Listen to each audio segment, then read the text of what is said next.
सभी को नमस्कार दोस्तों। आज की वीडियो में हम 2024 प्रीलिम्स एग्ज़ाम का सीसेट की जो पैसेज है, कॉम्प्रिहेंशन का जो पार्ट है, वो हम देखने वाले हैं। और चूँकि मुझे 5 बार प्री पास करने का अनुभव है, तो मैं अपना अनुभव इसमें बताऊंगा। लास्ट ईयर जब 2024 की एग्ज़ाम में दे रहा था, सीसेट का पेपर दे रहा था, हाँ, तो उस समय जैसे पैसेज है, क्योंकि मेरी रणनीति का पार्ट हमेशा पैसेज ही रहा है, क्योंकि मेरा मैथ रीजनिंग उतना अच्छा नहीं था, लेकिन नॉर्मल था और सीसेट आराम से क्वालिफाई हो गया था। तो इम्पोर्टेंट क्या है कि पैसेज और कॉम्प्रिहेंशन को कैसे डील करें हम। और चूंकि हर बार मैं यूट्यूब पर 2 घंटे का एक लेक्चर बनाता हूँ, और जिसमें हम जब यूपीएससी की ऑफिशियल आंसर की होती है उसके साथ हम पैसेज को पढ़ते हैं। अब कई बच्चे ऐसे कह सकते हैं कि सर आप तो आंसर की देख के बता रहे हो। तो ये किताब हमने लास्ट ईयर जैसे प्रीलिम्स के बाद में लॉन्च की थी। ये किताब मार्केट में भी है और आप बहुत सारे बच्चों के पास भी है। इसमें 2024 का पेपर हमने जो सोल्व किया उसमें पैसेज या मैथ रीजनिंग कोई भी देख लेना, एक जब कल जो आंसर किया ये ऑफिशियल आंसर की, उसमें एक सिंगल क्वेश्चन गलत हुआ अपना पैसेज का, वो भी सिली मिस्टेक से हुआ है। ठीक है, एक पैसेज गलत हुआ है। तो ये किताब आपके पास है, भरोसेमंद किताब है। लास्ट ईयर जब हमने ये किताब लॉन्च की थी, कई बच्चों ने मैसेज किए थे कि सर आपकी किताब में जो आंसर बहुत गलत है, क्योंकि हमने अदर कोचिंगों के आंसर देखे हैं उसमें। तो मैंने कहा कोई बात नहीं यार, एक बार ऑफिशियल आंसर के आने दो। और मुझे इस चीज़ पर बिलीव रहता है। जैसे मैं 2024 का मेरा अपना पेपर भी मेरे पास है। ठीक है, ये भी मैं जब आंसर किया गया तो मिला रहा था, मेरे 3 या 4 पैसेज गलत हुए थे, वो भी बहुत सिली मिस्टेक से, मैं आपको बताऊंगा अभी। तो 27-28 जो क्वेश्चन आते हैं पैसेज के, इनमें से मैं तो ये कहता हूँ कि 27 पूरे नहीं हो पाए तो आप 20 प्लस कर लो। जैसे लास्ट ईयर मेरे 22-23 मतलब 22-23 के आसपास सही हुए हैं पैसेज के, एटलीस्ट मतलब 20 प्लस तो एकदम सेफ रहते हैं। तो मेरा ये काम है कि ये पैसेज आप वीडियो देख रहे हो, 2 घंटे का होने वाला है, तो आपका सारा डर निकल जाए और बहुत ज़्यादा बिलीव आप करते हो। जैसे लास्ट ईयर हमने ये वीडियो बनाया था, उस पर 1,20,000 के आसपास व्यूज़ आए, मतलब 1 लाख से अधिक व्यूज़ आना इस वीडियो की अहमियत बताता है। तो आप दिल थाम के बैठे मस्ती से आप एक काम करना, मेरे साथ साथ मैं पैसेज पढ़ूंगा, आप भी मेरे साथ पैसेज पढ़ो।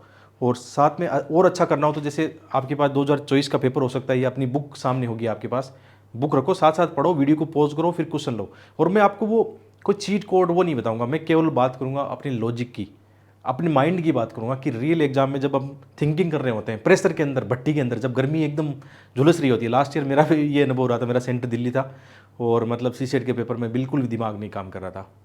ठीक है, और एक चीज़ और है, बच्चे बहुत सारे मैसेज करें कि हमें कितने क्वेश्चन अटेम्प्ट लेने चाहिए।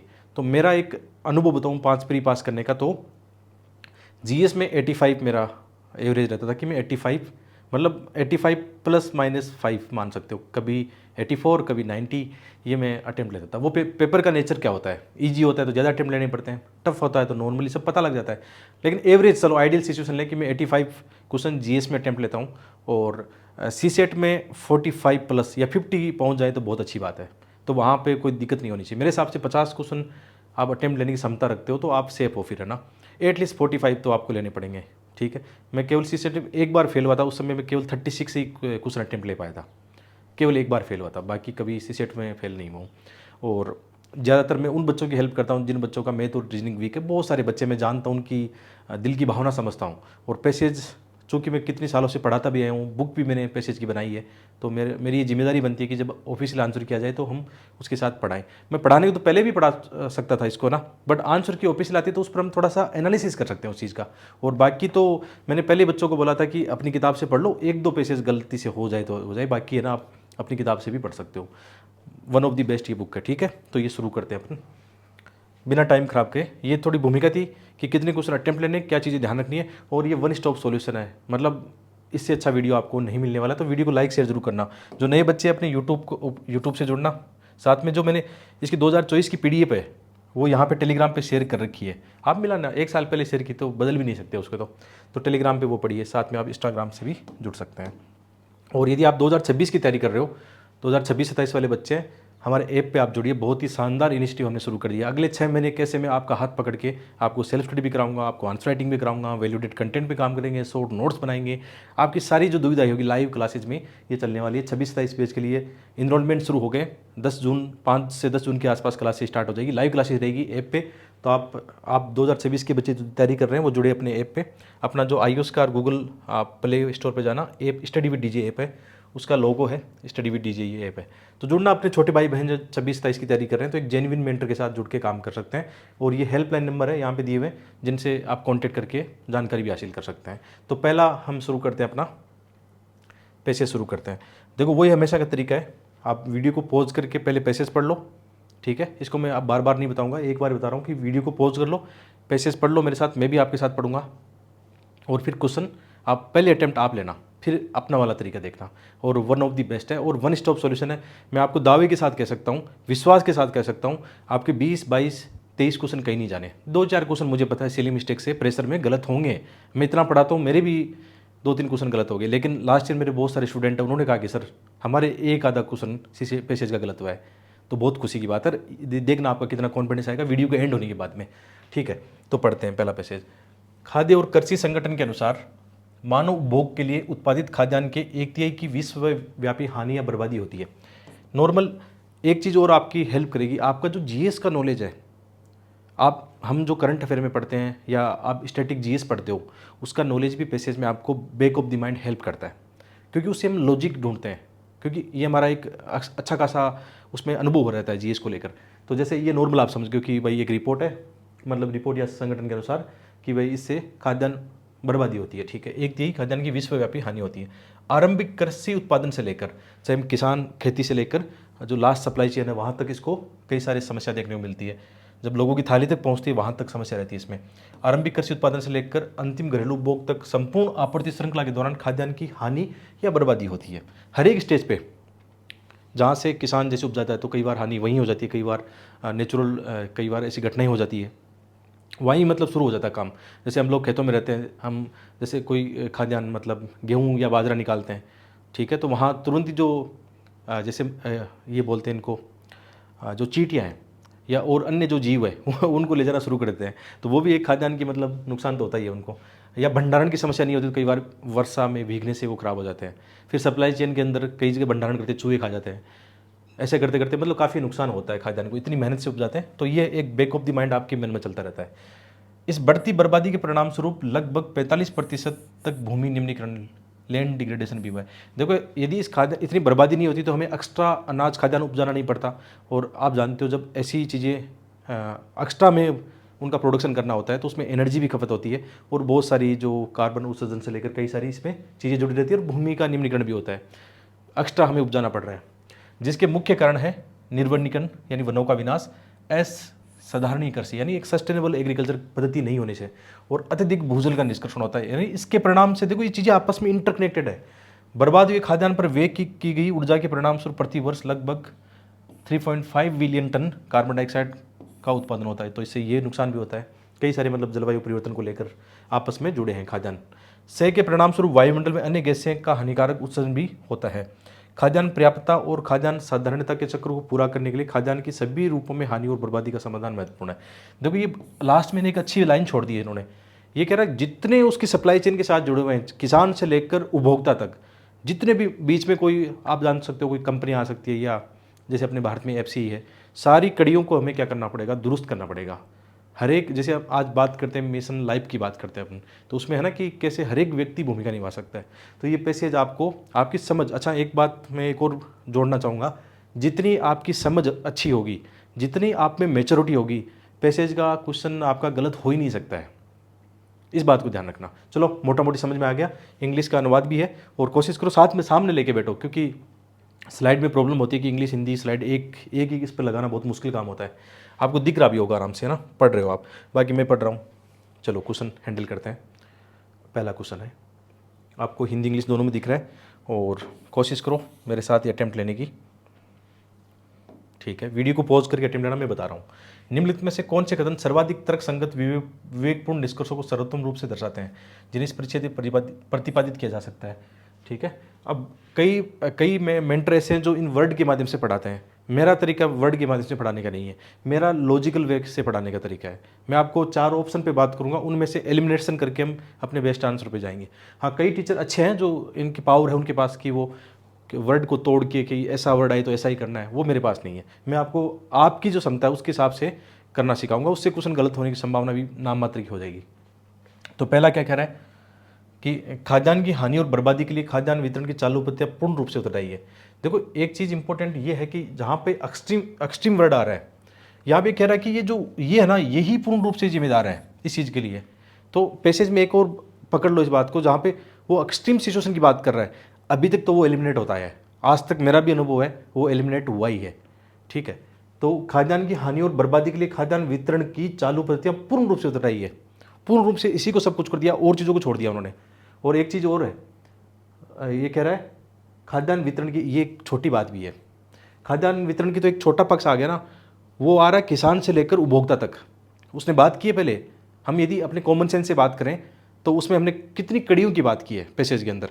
ये बात कर रहा है, केवल एक की बात कर रहा है कि खाद्यान्न वितरण की चालू पद्धतियाँ वर्तमान में करंट में जो है वो पूर्ण रूप से जिम्मेदार है। भाई ये सही नहीं हो सकता, केवल आप एक चीज़ को ये नहीं कह सकते कि इस चीज़ के लिए आप जिम्मेदार हो। भाई इसको ना आप एलिमिनेट करो, एक वाले को, और जहाँ जहाँ एक अपना एलिमिनेट हो रहा है अपना आंसर निकाल के लाओ, आंसर हो जाएगा बी। ठीक है, और बहुत सारे बच्चे बोल सकते हैं ये तो सर आप, मैं जानता हूँ बच्चों की ऐसी कई बार ऐसी सोच भी बन जाती है कि आप तो आंसर किसी बता रहे हो, तो मैंने उसका जवाब दे दिया है। एक साल पहले बुक निकाली थी, उसमें आंसर देख लेना। ठीक है, और मैं खुद भी अपना लास्ट ईयर मैंने पेपर दिया था, मेरे सामने पेपर है, इसमें मैं खुद स्वीकार करता हूँ मेरे 3-4 क्वेश्चन पैसेज के गलत हुए हैं। मैं ईमानदारी से स्वीकार करता हूँ, मुझे इसमें कोई शर्म भी नहीं आती है। ठीक है, क्योंकि वो होता है सिली मिस्टेक हम करते हैं प्रेशर के अंदर, तो वो घर पे बैठ के वो, हाँ ये होता है कि घर पे बैठ के हम सारे क्वेश्चन हैंडल कर सकते हैं। रियल एग्जाम में आपका जो प्रेशर होगा, टाइमिंग की समस्या होगी आपके सामने, वो एक दिक्कत करता है। ठीक है, चलो उन पे नहीं जाते हैं, आंसर आपका निकल के आ गया बी। ओके, और मेरे सामने ऑफिशियल आंसर किए, मैं उसको उसके साथ रखूँगा ताकि कोई और भी गलती की गुंजाइश नहीं रहे। पहले में बी आंसर बिल्कुल सही है। ठीक है, अब खींचते हैं, थोड़ा सा टाइम धीरे चल रहा है तो इसको करते हैं। लेकिन एक चीज़ है, आप बहुत सारे बच्चे इतने CCET को लेकर परेशान होते हैं, और हिंदी मीडियम के सामने एक बड़ा चैलेंज भी है। यदि हिंदी मीडियम अपना CCET सुधार ले, हिंदी मीडियम के विद्यार्थी अपना CCET सुधार ले, तो जो बच्चे अभी मेंस लिख रहे हैं 300-400, ये बच्चे 1000 बच्चे हो सकते हैं। और जिस दिन 1000 बच्चे मतलब आ गए फील्ड में आंसर राइटिंग करने के लिए, तो उनका जो रिजल्ट 30-40 आ रहा है वो 60-70 भी हो जाएगा। ये आपके हाथ में है, कोई कोचिंग कोई मेंटर वो नहीं करा सकता आपको। मेंटर 1% भूमिका निभा सकता है आपकी, मैं आपकी 1% हेल्प कर सकता हूँ केवल, 99% हेल्प आपको अपनी खुद करनी पड़ेगी। कोई नहीं बना सकता आपको, कोई लिख के दे दें कि मैं आइस बना दूंगा आपको, तो वो आपके साथ धोखा कर रहा है। और आप आइस खुद को बना सकते हो, हाँ बना सकते हो, 99% आपके हाथ में, 1% आपका मार्गदर्शन जो मेंटर आपको पढ़ाते हैं। और मैं 1% की भूमिका में हूँ, जो मेरे साथ बच्चे जुड़े उनको भी हमेशा यही कहता हूँ, सच्चाई बताता हूँ कि रियलिटी UPSC की ये है। यहाँ पे कोई मतलब धुरंधर चाहे कितने बड़ा धुरंधर आए, कोई गारंटी नहीं है, कितना सिंपल व्यक्ति है वो निकाला जाता है एकदम ये सच्चाई वाली बात है। और डरो मत, आपका जैसे 2 घंटे का वीडियो, इसमें मैं कुछ प्रैक्टिकल बातें बताऊंगा जो आपके रियल एग्जाम में काम आने वाली है, वो भी मैं साथ लेके चलूँगा। इसलिए थोड़ा टाइम ज़्यादा हो गया तो उसके लिए आप चिंता मत करना। और आपका यार इस 2 घंटे की वीडियो से आपका CCET पास हो रहा है तो क्यों टेंशन ले रहे हो फिर। ठीक है, सेकंड वाला करते हैं। अच्छा, इनका एक चीज़ और समझ में आई है, इस साल 2024 के जो पैसेज उनका पैटर्न सेम है, क्वेश्चन का जो पैटर्न सेम है, इसका मतलब सही होने की संभावना भी ज़्यादा हो सकती थी। शायद यही कारण रहा होगा। जैसे लास्ट ईयर जब मैं CCET देख के आया था, मैंने घर पे आके बहुत सारी कोचिंग से अपनी आंसर की मिलाई, तो मैं बहुत दुखी हो गया मेरे पैसेज 10 क्वेश्चन गलत हो गए पैसेज। मैंने कहा यार ये क्या है। मैंने उस समय बच्चों को बोला कि यार मैं पैसेज पढ़ाता हूँ और मेरे गलत हो गए, तो फिर मेरा पढ़ाना ही मतलब ठीक बात नहीं है। फिर भी मन में दिल में ठीक है यार, मेरे हर बार ही ऐसे होते हैं कि मैं कोचिंग के आंसर किसी मिलाता हूँ और मेरे गलत होते हैं, फिर UPSC के आंसर किसी मेरे सही होते हैं, तो एक कॉन्फिडेंस भी था कि नहीं ऐसा नहीं, और प्री निकला फिर CCET आराम से। ठीक है, तो वो चिंता मत करना, सही आप कर लोगे। तो मैं आपको वो भी बता रहा हूँ कि सीक्वेंस एक जैसी है, तो उपयुक्त परिच्छेद के आधार पर निम्नलिखित पूर्व धारणाएं बनाई गई है। अच्छा, एक चीज़ ध्यान रखना, जो एजम्पशन वाले क्वेश्चन आते हैं यही थोड़ा सा आपको ज़्यादा परेशान करेंगे। वो जो पहला टाइप का क्वेश्चन था उसमें तो हमें क्या कोशिश करनी है कि पैसेज में हूबहू क्या बात की गई है, उसमें अपनी तरफ से ज़्यादा गुणागणित नहीं करना है। पूर्व धारणा वाला में एक और ध्यान रखना कि आपका जो कॉमन सेंस और लॉजिक चीज़ है ना, जो हमें नॉर्मल लाइफ में काम करती है, उसको इस्तेमाल कर सकते हो, चाहे वो पैसेज में लिखी है या नहीं लिखी है। मेरा अनुभव है, आप खुद करके देखना, और आज हम इस पर अप्लाई करके देखेंगे कि जो एजम्पशन वाले क्वेश्चन आते हैं, पैसेज को भी ध्यान रखना है, बट वो जरूरी नहीं वो बात पैसेज में लिखी है डायरेक्ट। लेखक क्यों वो पैसेज लिख रहा था, लिखते समय उसके अंदर वो किस समस्या को टारगेट करना चाह रहा था। मतलब वो कोई ना कोई समस्या गिना रहा है कि आज जलवायु की समस्या है, आज पानी की समस्या है, आज ये समस्या है। लेखक कह रहा है मुझे तो समझ नहीं लगता इसमें। तो लेखक कई बार पूर्व धारणा, बैक ऑफ द माइंड वो क्या सोचता है, पूर्व धारणा का मत ये कि हम पहले से कोई मत लेके चलते हैं, पहले से कोई राय बना लेते हैं, कोई ओपिनियन बना लेते हैं, वो होता है एजम्पशन, पूर्व धारणा। ठीक है, तो है खाद्यान्न की हानि और बर्बादी को कम करने के लिए खाद्यान्न वितरण तंत्र की पुनः परिकल्पना करने और उन्हें इसे प्रभावी बनाने जाने की आवश्यकता है।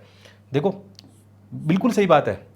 पैसेज और था ही क्या, पैसेज में इसी का तो समाधान था कि यार ये समस्या हो रही है, तो इन्होंने क्या किया, खाद्यान्न की हानि और बर्बादी को कम करने के लिए खाद्य वितरण तंत्र की पुनः परिकल्पना।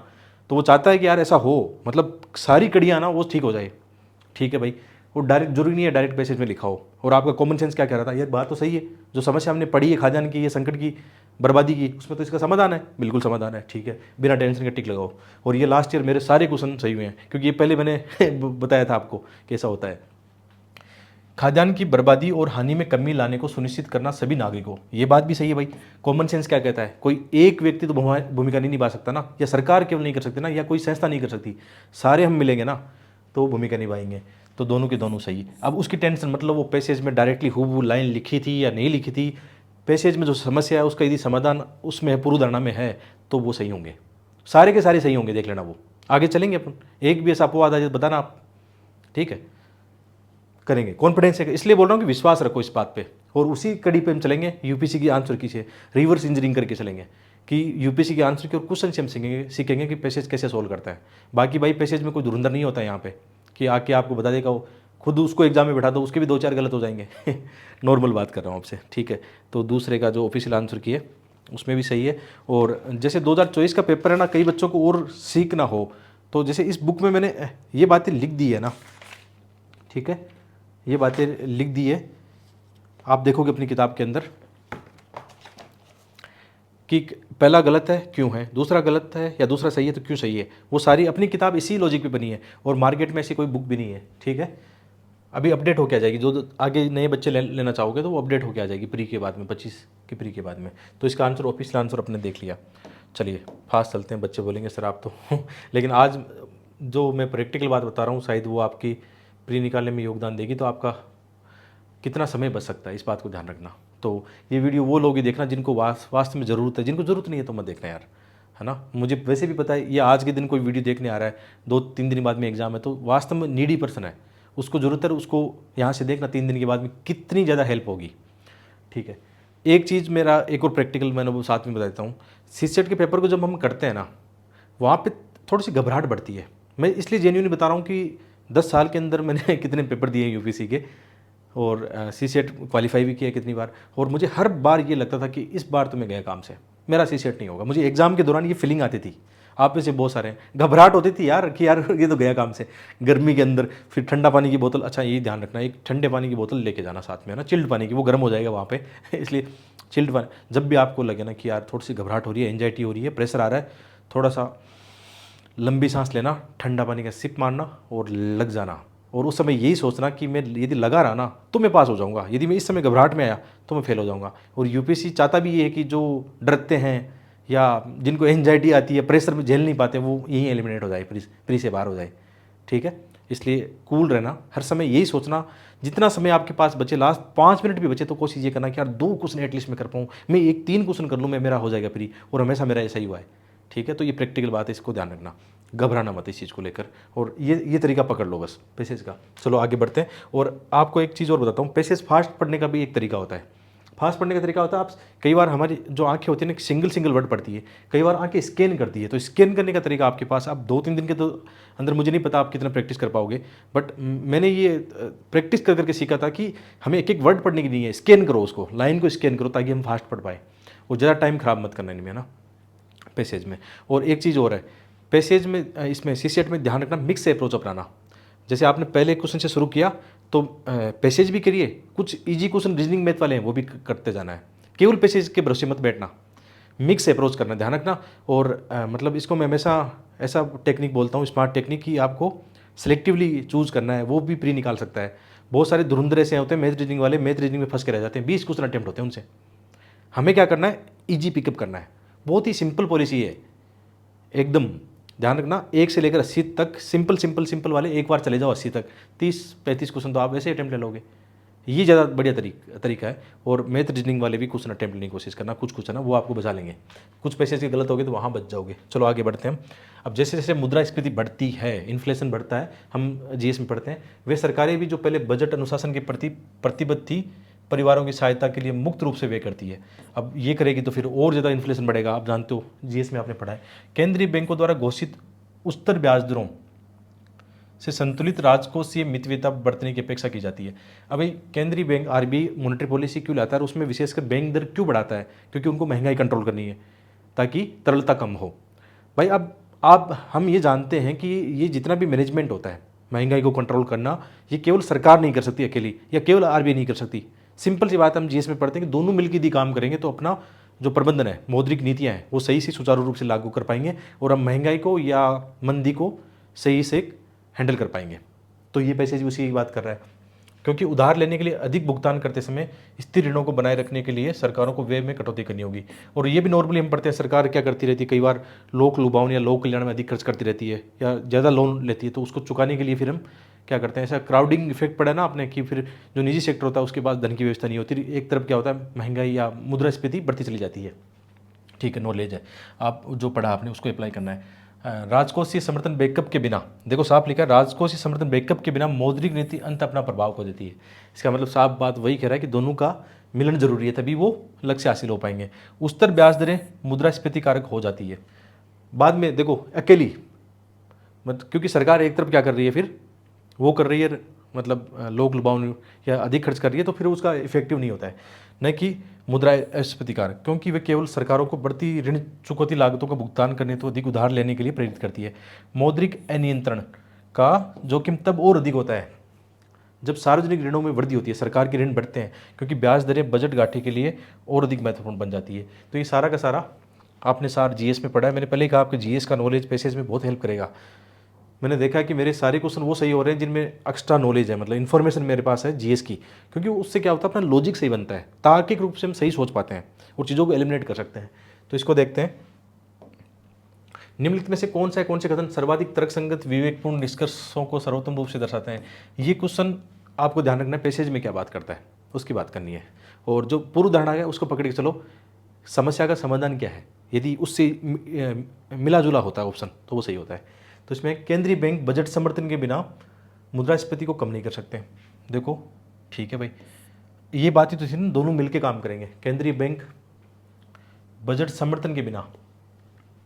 ठीक है, मौद्रिक नीति के प्रभाव सरकार द्वारा अनुसरण की जाने वाली राजकोषीय नीतियों पर निर्भर है। मौद्रिक नीति के प्रभाव सरकार द्वारा अनुसरण की जाने वाली राजकोषीय नीतियों पर निर्भर है, वो भी इस बात पर निर्भर, सही बात है, क्योंकि दोनों मिलके काम करेंगे ना। पहला वाला एक और चेक कर लेते हैं, केंद्रीय बैंक बजट समर्थन के बिना मुद्रास्फीति को कम नहीं कर सकते हैं। तो ये दोनों पढ़ के वही लग रहा है ना, नॉर्मल है स्टेटमेंट है, तो मुझे तो दोनों सही प्रतीत हो रहे हैं यहाँ पे। तीसरा में मतलब हाँ ठीक है, और ऑफिशियल आंसर भी सी ही लग रहा है, क्योंकि इसमें वही बात थी जो पूरे पैसेज का सार था ना, कि दोनों एक दूसरे के बिना।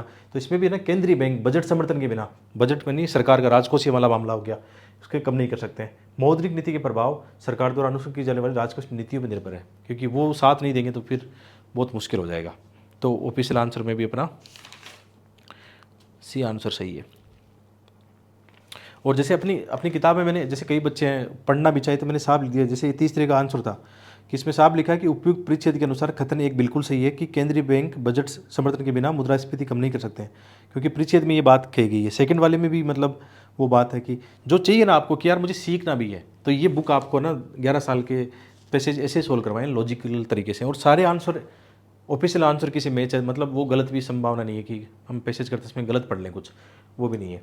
चलो कॉन्फिडेंस के साथ करो, जैसे मुझे भी कभी एज ए स्टूडेंट डाउट आता है इस चीज़ पे, जैसे आपको आता है कि यार ये होगा नहीं होगा, लेकिन जब ये करने सीख जाते हैं हम तरीके, तो फिर बाद में दिक्कत नहीं आती है। चलिए आगे करते हैं, फिर से देखो सेम तरीका पूर्व धारणा वाला आया है यहाँ पे। उपयुक्त परिच्छेद के आधार पर निम्नलिखित पूर्व धारणाएं बनाई गई है। तो यहाँ पे पूर्व धारणाएं कौन सी थी? ऊपर पैसेज के अंदर थोड़ा आपने समझा होगा कि लेखक जो बात कर रहा है, जो समस्या की बात कर रहा है, तो उच्चतर कीमतों के लिए सरकारों की राजकोषीय नीतियाँ पूर्ण रूप से उतराई है। देखो ये बात आगे सरकार पूर्ण उतराई है। जहाँ पे भी हम बात करेंगे, कोई एक बात कर रहा है कि यही सारा जिम्मेदार है, तो वो स्टेटमेंट हम एलिमिनेट करेंगे। और इसको देख लो आप, सोली जो कीवर्ड है पूर्ण रूप से लिखा हुआ है कि यही सब कुछ है मुझे। हालांकि कुछ पैसेज ऐसे आ सकते हैं जिसमें वो खुद लिख देता है कि यही जिम्मेदार है पूर्ण रूप से, तो अलग बात होती है। भाई भी पैसेज में लिखा है। अभी हम बात कर रहे थे दोनों मिलकर काम करते हैं, तो उच्चतर कीमतों के लिए सरकारों की राजकोषीय नीतियाँ पूर्ण रूप से उत्तरदायी होती है, वो हम जानते हैं, कई सारे फैक्टर होते हैं, तो ये स्टेटमेंट रॉन्ग हो जाएगा। उच्चतर कीमतें दीर्घावधि सरकारी बंधक पत्रों को प्रभावित नहीं करती है। प्रभावित तो कर सकती है ना भाई, क्यों नहीं कर सकती प्रभावित? ये जरूरी नहीं था। देखो इसके अंदर यूपीएससी ने डी आंसर माना है इसको, और अपनी किताबें भी डी आंसर है, और मैं खुद भी वहाँ डी करके आया हूँ, क्योंकि ये पहले सीख चुके थे हम कि ऐसे ऐसे आएगा मामला, तो हम पहले से ही तैयार हैं उस चीज़ के लिए, हमारे हथियार तैयार हैं भाई, हम जवाब देने के लिए, ठीक है। तो इसमें जो ऑफिशियल आंसर में डी माना है। और अब आप बोलोगे तो पैसे में बात नहीं की गई थी, मैंने पहले बोला था, कॉमन सेंस। हम नहीं जानते क्या उच्चतर कीमतें दीर्घावधि सरकारी जी इसमें नहीं पढ़ा हमने कि उसको प्रभावित नहीं करती। तो पूर्व धारणा के अंदर ध्यान रखो, पैसेज की इतर भी सोचना है। लेखक चाह रहा था ना बात करना, लेखक ने एक समस्या बताई, लेखक के पास उसकी पूर्व धारणा थी इसी कि यहाँ से चल सकता है मामला। ठीक है, आप बताओ इस पैटर्न पर हम कितने करेंगे? अब मेरे साथ साथ करके देखो इस पैटर्न को, मज़ा आएगा। और इसके लिए अपना फार्मूला क्या है, मैं दो चीज़ बोलूँगा यहाँ पे। एक तो आपकी मेच्योरिटी, आपका सोचने का तरीका। दूसरा इसमें बोलूँगा आप कितना लॉजिकल वे में सोच पाते हो। और तीसरी एक बात जोड़ूंगा, कितना व्यापकता में आप सोचते हो। आपकी सोच कितनी व्यापक है, छोटी सोच है या व्यापक सोच है? तो व्यापक सोच रखनी है। व्यापक सोच वाला आदमी मेच्योर होता है, लॉजिकल वे में बात करता है, उसके पास फैक्ट एंड डाटा होता है, वो फालतू ऐसे हवा में बात नहीं करता। ठीक है, ये बात ध्यान रखना। तो आंसर हाँ डी, ऑफिशियल आंसर की मैंने सामने रख रही है, बिल्कुल ठीक है, फोर्थ में डी आंसर होगा।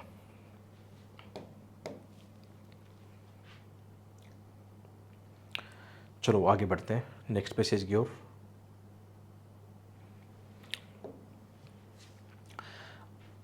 आज यदि हम न्यूयॉर्क, लंदन और पेरिस जैसे शहरों को विश्व के सर्वाधिक प्रतिष्ठित शहर मानते हैं, तो ऐसा इसलिए कि उनकी परिसीमाओं में एक विशाल तंत्र उपागम, हेवी सिस्टम अप्रोच वाली योजनाएं लागू की गई है। अब ये उस पर आ गया, उनकी नगरीय नियोजन के बारे में बात कर रहा है। ये पैसेज मेरे लिए इसलिए आसान हो गया कि हम ज्योग्राफी ऑप्शन में ये नगरीय नियोजन सिस्टम, तंत्र, ये सारा पढ़ के आते हैं, तो उसका फर्क पड़ता है, पढ़ावा का फर्क पड़ता है। इस तंत्र सिस्टम सिद्धांत का आधार सामाजिक, स्थानिक और सांस्कृतिक आकांक्षाओं का संगठन, सांख्यिकी। थोड़ा सा एक बात ध्यान रखो, जहाँ नहीं समझ में आए तो इंग्लिश का यूज़ जरूर करना। मेरे साथ भी दिक्कत थी कि नहीं समझ में आ रहा तो मैं इंग्लिश की कीवर्ड से हेल्प ले रहा था, और क्वेश्चन में भी इंग्लिश के कीवर्ड से हेल्प लेना का उपयोग करके गणितीय मॉडलों में रूपांतरित करने की प्रक्रिया है, तथा समस्याओं के निरूपण और समाधान करने का एक कलन विधिक एल्गोरिदम तरीका है। ठीक है, नॉर्मल क्या कर रहे हैं, उनके पास कुछ है डेटा आप कह सकते हो, या उन्होंने एक सिस्टम, तंत्र बनाया है कि हम नगरीय नियोजन में इन चीज़ों में क्या क्या इस्तेमाल करने वाले हैं। और इसकी पढ़ाई भी वो आगे लिखा हुआ है कि इसकी पढ़ाई भी अपने विश्वविद्यालय में कराते हैं। यानी मतलब विश्वविद्यालय में जो सब्जेक्ट है, चाहे साइंस हो या इकोनॉमी हो, ज्योग्राफी हो, पॉलिटिकल साइंस हो, इनका प्रैक्टिकल ह्यूमन के साथ में कैसा सहयोग है, ह्यूमन डेवलपमेंट में वो सब्जेक्ट कैसे काम आते हैं। अपने शहर देखो, दिल्ली देखो, कहीं कुछ शहर सही नियोजन है, चंडीगढ़ वगैरह आप देखोगे, बट बाकी तो ऐसे अपने आप बह रहे हैं, तो वो सही से नियोजन नहीं है उनका। और हम बात करते हैं आज विकसित राष्ट्रों की या बड़े शहरों की बात करते हैं कि यार उनकी प्लानिंग देखो एक बार, कितना अच्छा वो नियोजन उनका है। ये पैसेज भी कह रहा है, नॉर्मली हम देखते हैं। पश्चिम के आरंभिक विश्वविद्यालयों ने व्यावसायिकों को आयोजना में प्रशिक्षित करना आरंभ किया था, और कुछ ऐसे अत्यंत प्रतिभा जो आयोजनाकार हैं। भारत के अंदर भी जो आपने देखा होगा बहुत सारी ऐसी बिल्डिंग्स है या कुछ शहर बने हुए, वहाँ के वास्तव में जो आयोजनकार होते हैं, या उनको क्या बोलते हैं जो बनाते हैं, इंग्लिश में क्या बोलेंगे उनको, जो प्लानर्स होते हैं या आर्किटेक्ट जिनको बोलते हैं ना, वो काम करते हैं इसमें। ओके, जो इन क्षेत्रों में विशेषज्ञ थे, और ऐसा इसलिए था कि क्योंकि इन्हीं विषयों को उस आयोजना पाठ्यक्रम में समावित कर लिया गया था जिसकी जड़ें सामाजिक विज्ञान, भूगोल, वास्तुकला में थी। और भारत में आयोजना और इसकी शिक्षा पश्चिम से भिन्न है। अब हम भारत की बात करें तो भारत में भी था, ऐसी बात नहीं कि भारत हम कहीं से पिछड़ा हो, हमारे पास भी ट्रेडिशनल नॉलेज है, और हम भी अपने हिसाब से काम तो कर ही रहे हैं। वहाँ का मामला अलग है, यहाँ का मामला अलग है। बस ये पैसे समझ में आ गए ना। अब चलते हैं क्वेश्चन पे। क्वेश्चन नंबर 11,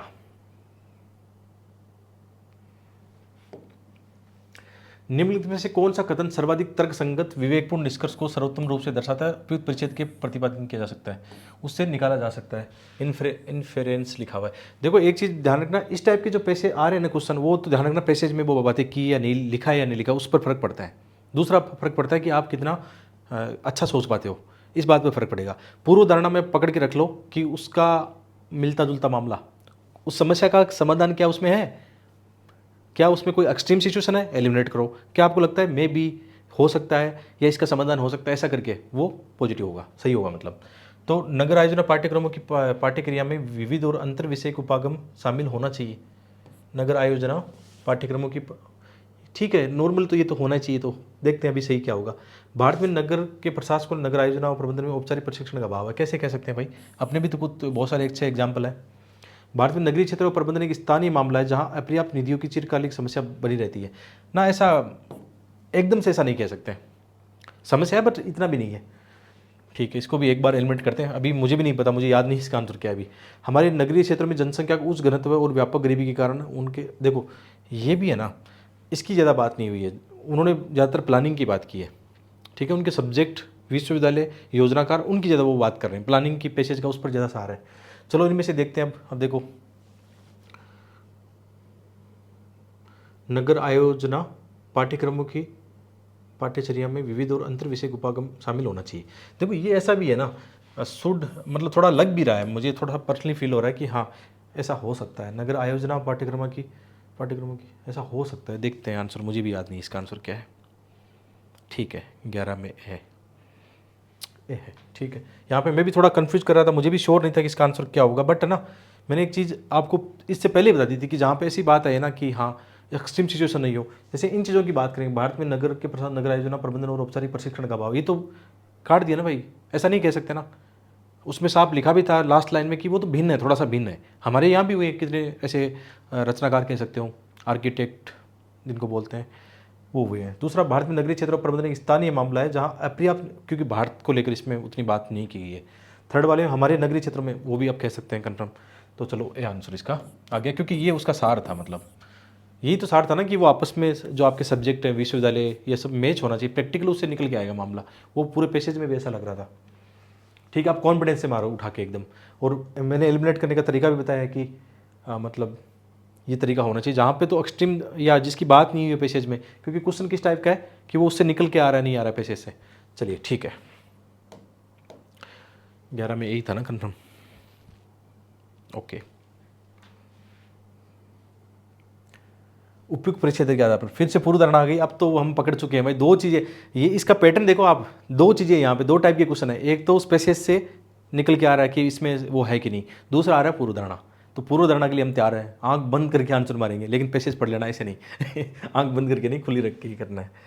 तो कौन सी पूर्व धारणा बनाई गई है, तो भारत को नगर व्यवसायिकों की एक नई पीढ़ी की आवश्यकता है जिनके पास आधुनिक नगर, देखो भाई है ना, चाहे उसमें बात की या नहीं की, पैसेज में नहीं लिखा था ना ऐसा, लेकिन पैसेज में इनडायरेक्टली लिखा हुआ था कि वहां पे ऐसा हो रहा है, तो भाई अपने यहाँ भी तो ऐसा हो सकता है। ठीक है, वर्तमान में भारतीय विश्वविद्यालय में तंत्र उपागम में प्रशिक्षण देने की क्षमता या सामर्थ्य नहीं। भाई क्यों नहीं है, बहुत सारे ऐसे अच्छे विश्वविद्यालय हैं जो काम कर रहे हैं, कुछ तो आपने देखा हो पॉलिटेक्निक कॉलेज है या इनमें काम कर रही है, तो ऐसा नहीं कह सकते। देखो नेगेटिव बात कर दी ना इसने, झूठा है ये एलिमिनेट कर दो इसको, आंसर ए ही होगा।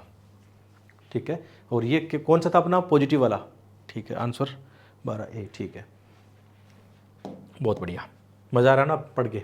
धीरे धीरे आगे बढ़ेंगे तो अब ऐसा ही मतलब निकलता चला जाएगा।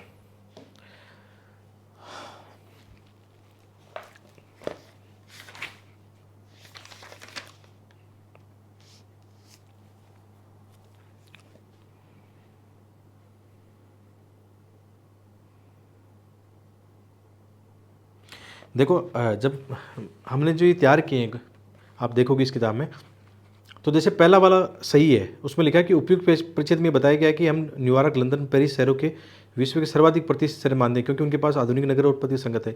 इसलिए उन शहरों की तर्ज पर नगर आयोजना के लिए भारत में भी नगरों को ऐसा कर सकते हैं। सेकंड वाला गलत क्यों, तो साफ लिखा है कि उसमें, इसमें लाइन में साफ लिखा था ना कि भारत में जो आयोजना है वो पश्चिम से भिन्न है थोड़ी सी, इसका मतलब वो भारत में है तो सही ना, तो वो अभी बात कर रहा था सेकंड वाले में कि सामर्थ्य वो नहीं है, तो ऐसा क्यों कर सकते हैं हम। बाकी वो एक पकड़ के रखो जो हम बार बार अप्रोच की बात कर रहे हैं, हर क्वेश्चन में सेम अप्रोच आ रही है अब। और ये आज आज मतलब और ज़्यादा सीखा है मैंने कि यार ये तो एक सेम पैटर्न है, यदि ऐसा पैटर्न रहता तो उसको पकड़ के आराम से हम कर सकते हैं, बहुत जल्दी कर सकते हैं, फिर कॉन्फिडेंस के साथ कर सकते हैं, ये बड़ी बात है ना। सबसे इंपॉर्टेंट बात है विद इन टाइम, जो आपके पास 1-1.5 मिनट मिलेगा पैसेज करने के लिए। ठीक है, 27 क्वेश्चन है तो आप मैक्सिमम 2 मिनट भी खर्च करते हो 27 में, 27, 28, 26 जो क्वेश्चन आते हैं उसमें 1 घंटा खर्च करते हो आप लगभग, है ना, तो भी 27-28 क्वेश्चन 1 घंटे में हो गए। फिर नेक्स्ट 1 घंटे के अंदर आप मान के चलो, फिर 27 है तो 20 से क्वेश्चन और अटेम्प्ट ले लो, मैथ रीजनिंग के जो इजी वाले हैं, वो आप अपना फार्मूला बना लेना। मैं भी ऐसे बना के चलता था। कोशिश करो पैसेज में 2 मिनट की जगह 1.5 मिनट खत्म करो, ताकि ये 50 मिनट में आपका पैसेज वाला काम हो जाए। 50 मिनट में कर लो तो और बढ़िया, फिर आपको मैथ रीजनिंग के लिए एक्स्ट्रा टाइम मिल जाएगा। इंटरनेट पर प्रत्येक आवाज़ एक ही प्रकार के श्रोताओं को नियंत्रित नहीं करती है। जब उच्च पूंजी वाले अनाम निजी संगठन अपने विचारों हेतु अधिक स्थान के लिए भुगतान करते हैं तो वे प्रभावी रूप से अपेक्षाकृत ऊंची आवाज़ खरीद सकते हैं, खरीद रहे होते हैं। समझ गए आप सोशल मीडिया पे क्या हो रहा है आजकल? सब मतलब उपभोक्ताओं को या चुनाव के समय प्रभावित करने के लिए कौन क्या क्या करता है, सोशल मीडिया से कैसे मतलब आप कह सकते हो टारगेट कर सकते हैं। ठीक है, तो नॉर्मल चल रहा है। यदि डिजिटल क्षेत्र में राजनीतिक समाज निर्वाचन जीतने तक अपने प्रतिद्वंदी को मात देने का मामला है तो राजनीति की गुणवत्ता बुरी तरह प्रभावित होती है। कैसे प्रभावित किया जा सकता है? सोशल मीडिया के ध्यान का केंद्र ऐसी विषय वस्तु को बढ़ावा देने तक सीमित है जो अधिकांश प्रयोक्ता संलिप्तता सर्जित करे, वही इंगेजमेंट उपभोक्ताओं के बीच में, और जो टारगेट कर रहे हैं चुनाव के समय टारगेट कर रहे हैं अपने मतदाताओं को, भले ही विषय वस्तु कितनी ही भड़काने वाली क्यों ना हो। ये नॉर्मली हम देखते हैं सोशल मीडिया पे चुनाव के समय कितने भड़काऊ ये सब भाषण आता है, टारगेट रहता है, उनको पता है कि अपना वोट बैंक ही है, मामला बन जाता है। ऐसे ऐसे करके नॉर्मली हम देखते हैं कई बार चुनाव से पहले ऐसी घटनाएं भी घट जाती है। या नॉर्मली हम बड़ी बड़ी कंपनियों की बात करें तो वो कैसे टारगेट करती है, आपके मोबाइल में कैसे ऐड आते हैं, जो आप सोचते हो वो ऐड आ जाता है। आजकल तो ये होगा कि आपने दिमाग में सोचा कि मुझे ये खरीदना है, उससे पहले तो 5 कंपनियों के प्रोडक्ट आपको ऐड के रूप में यूट्यूब पे या इंस्टाग्राम पे दिखाई देने लग जाएंगे। या आप बातचीत करते हो क्योंकि इनके अंदर सेंसर होते हैं मोबाइल वगैरह में, और आजकल आपका वो क्या करते हैं, ट्रैक करते हैं, आपका व्यवहार ट्रैक करते हैं। आजकल आप चैट जीपीटी का इस्तेमाल कर रहे हो, कहीं कुछ भी कर रहे हो, गूगल में कुछ डाल रहे हो, तो उसने सारा डाटा आपका कैप्चर करके आपको प्रोडक्ट सेल करने का एक माध्यम बना लिया है। नॉर्मल ये आपकी समझ पैदा करती है इससे। चलो कोई नहीं, देखते हैं क्वेश्चन क्या है। यहाँ पे पहला क्वेश्चन देखते हैं 13 नंबर। कोई नहीं, कहीं कहीं इंग्लिश नहीं है भी है, चिंता मत करना।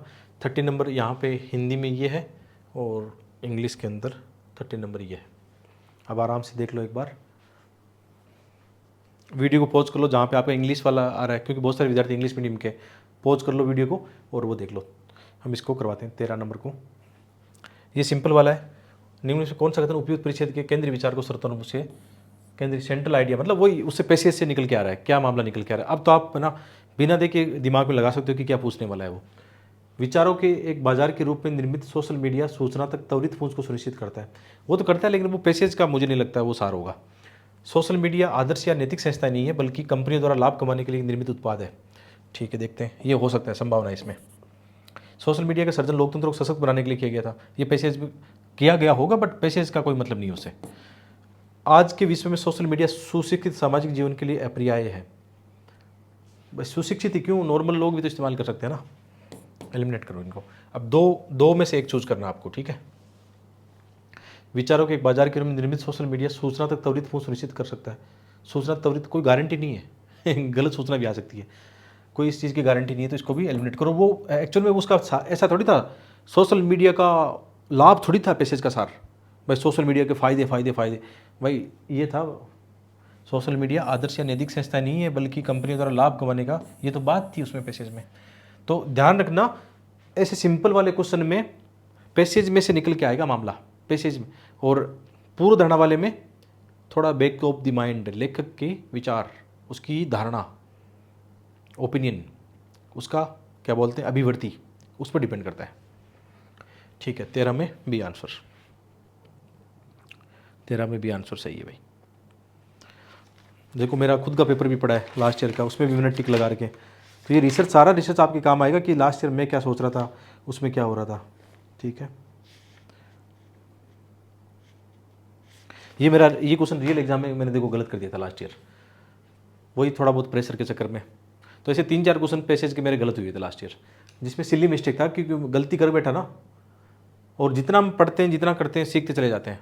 तो वहाँ पे कई बार रियल एग्जाम में क्या होता है, कई बार मत्ती भ्रम हो जाती है प्रेशर के चक्कर में, हम सोच नहीं पाते हैं। इसका एक ही उपाय है, जितना आप एग्ज़ाम निकालने का एक ही तरीका जो मैंने सीखा है, जितना आप कूल हो सकते हो। क्योंकि जब आप घबराहट रखते हो ना, दिल की धड़कनें बढ़ती है, तो माइंड उतना सही से काम नहीं करेगा फिर। तो उस समय दिल पे हाथ रखो, बोलो सब ठीक है, प्लीज तो निकल गया भागते भागते, लो अभी तो पड़ गया है, मैसेज करेंगे। ओके, तो ये लास्ट ईयर मैंने मिस्टेक की थी। हाँ, डाउट इन 2 में से था, 2 को एलिमिनेट कर दिया, बट वो एक्चुअल में गलती कर बैठा ना, वो आज जो मैं बता रहा हूँ, क्योंकि मैं हर बार खुद नया सीख रहा हूँ पैसेज से। लास्ट ईयर शायद इतना अच्छा नहीं करा पा रहा था पैसेज, आज का जो वीडियो बन रहा है बहुत बेटर तरीके से बन रहा है। तो हमेशा सीखने की चीज़ें हैं। आप भी, इसलिए मैं बच्चों को बोलता हूँ कि आप खुद प्रैक्टिस करो यार, पैसेज किसी से आप पढ़ने की नीड नहीं है, थोड़ा सा तरीका समझो और खुद है ना फिर 10 साल के पैसेज लगा जाओ, आप खुद यूनिक तरीके सीख जाओगे वहाँ से, और वो बच्चे कभी फेल नहीं होते एग्जाम में। ठीक है, नेक्स्ट देखते हैं 14 नंबर का, 14 का।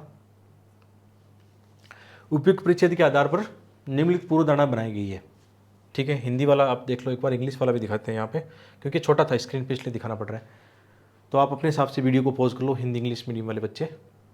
ठीक है, अब देखो कि उपयुक्त परिच्छेद के आधार पर निम्नलिखित पूर्व धारणाएं, पूर्व धारणा में तो अब गलत होना ही नहीं है। इंटरनेट पर्याप्त रूप से समावेशी नहीं है, बिल्कुल सही बात है, वही तो बात कर रहा है, समावेशी कैसे हो गया फिर, वो तो प्रोवाइड कर रहा है, अलग अलग वर्गों को अलग अलग तरीके से प्रोवाइड कर रहा है, सस्टेनेबल तो है ही नहीं फिर मामला। ठीक है, इंटरनेट किसी देश में राजनीतिक गुणवत्ता को प्रतिकूल रूप से प्रोवाइड कर सकता है, भाई कर तो सकता ही है, क्यों टेंशन ले रहे हो, कर तो सकता ही है, सी आंसर। ठीक है, देखो कितना इजी हमने पकड़ लिया, कितनी अच्छे से जो हमने बात पकड़ी है उस बात को इम्प्लीमेंट किए जा रहे हैं, आंसर धड़ाधड़ धड़ाधड़ सही होते जा रहे हैं। 14 में सी है, 13 में बी आंसर है। ठीक है, 13 में बी किया था ना हमने, बी है, और 14 में सी है, कोई चिंता की बात नहीं, ये मेरा भी सही था वहाँ पे, क्योंकि ये तो लास्ट ईयर मैंने काफ़ी अच्छा करवाया था आपको। 14 वाला रही है तो देखो मेरा भी सही है। देखो रियल एग्जाम में भी ऐसे पेपर में किया हुआ है ना, देखो पहला वाला मेरा गलत हो गया था, 2 को तो देखे आपको ऐसे सिखा रहा हूँ कि 2 तो एकदम से काट दिया, फिर इसमें कन्फ्यूजन करके जल्दबाजी के चक्कर में, और ये मैंने छोड़ दिया था पहले कि यार इसको लास्ट में अटेम्प्ट लेंगे, तो लास्ट में जल्दबाजी में और काम खराब हो गया। तो साथ साथ ही कर लिया करो, लास्ट में छोड़ो मत उस चीज़ को, है ना, कोशिश करो कि वहीं पकड़ के, है ना। और ये वाला इसमें तो कोई टेंशन नहीं थी, खड़ाक से हो गया। चलिए, ये मैं इसलिए बता रहा हूँ कि प्रैक्टिकल आप इन चीज़ों पे विश्वास करो कि जो हम कर रहे हैं मतलब बहुत ही बढ़िया कर रहे हैं, चाहे हम बड़ी कोचिंग वाले नहीं हैं, लेकिन अपन जो कर रहे हैं अच्छे मेंटरशिप के साथ में अच्छा ही कर रहे हैं। चलिए पढ़ते हैं पैसेज को। आज जो सीख के जाओगे ना, तो मुझे ऐसा लगता है कितने ऐसे हज़ारों बच्चे होंगे जिनका सीसीएट नहीं रुकेगा, ये मेरे दिल के अंदर से आवाज़ आ रही है। ये प्यार भरा आपके लिए वीडियो बनाना ज़रूरी था। मैं चाहता तो मैं अपना, मेरी छुट्टियां चल रही है अभी, मैंने अब क्योंकि मेरा बैच 20 तारीख को एंड हुआ है, जो प्री मेंटरशिप का बैच चल रहा था ऐप के ऊपर, उसमें 1500 के लगभग बच्चे थे। तो पिछले 2.5-3 महीने से हम लगातार हर दिन काम कर रहे थे, उसमें 15 टेस्ट हमने लॉन्च किए थे, मिनी टेस्ट लॉन्च किए थे, बहुत सारा कंटेंट डेवलप किया था। तो मैंने बच्चों को बोला भाई 20 तारीख मेरा लास्ट है, फिर मुझे 10-15 दिन का गैप चाहिए, क्योंकि नेक्स्ट जो मेंस का बैच शुरू हो जाएगा ऐप के ऊपर। तो ये मेरी छुट्टी के दिन चल रहे थे, लेकिन जब कल आंसर की आई तो मैंने प्रॉमिस भी कर रखा था कि आंसर की आएगी तो मैं वीडियो बना दूंगा, और ज़रूरी भी यार बनाना, मतलब मेरी छुट्टियों से ज़्यादा आपको प्री निकलना ज़रूरी है।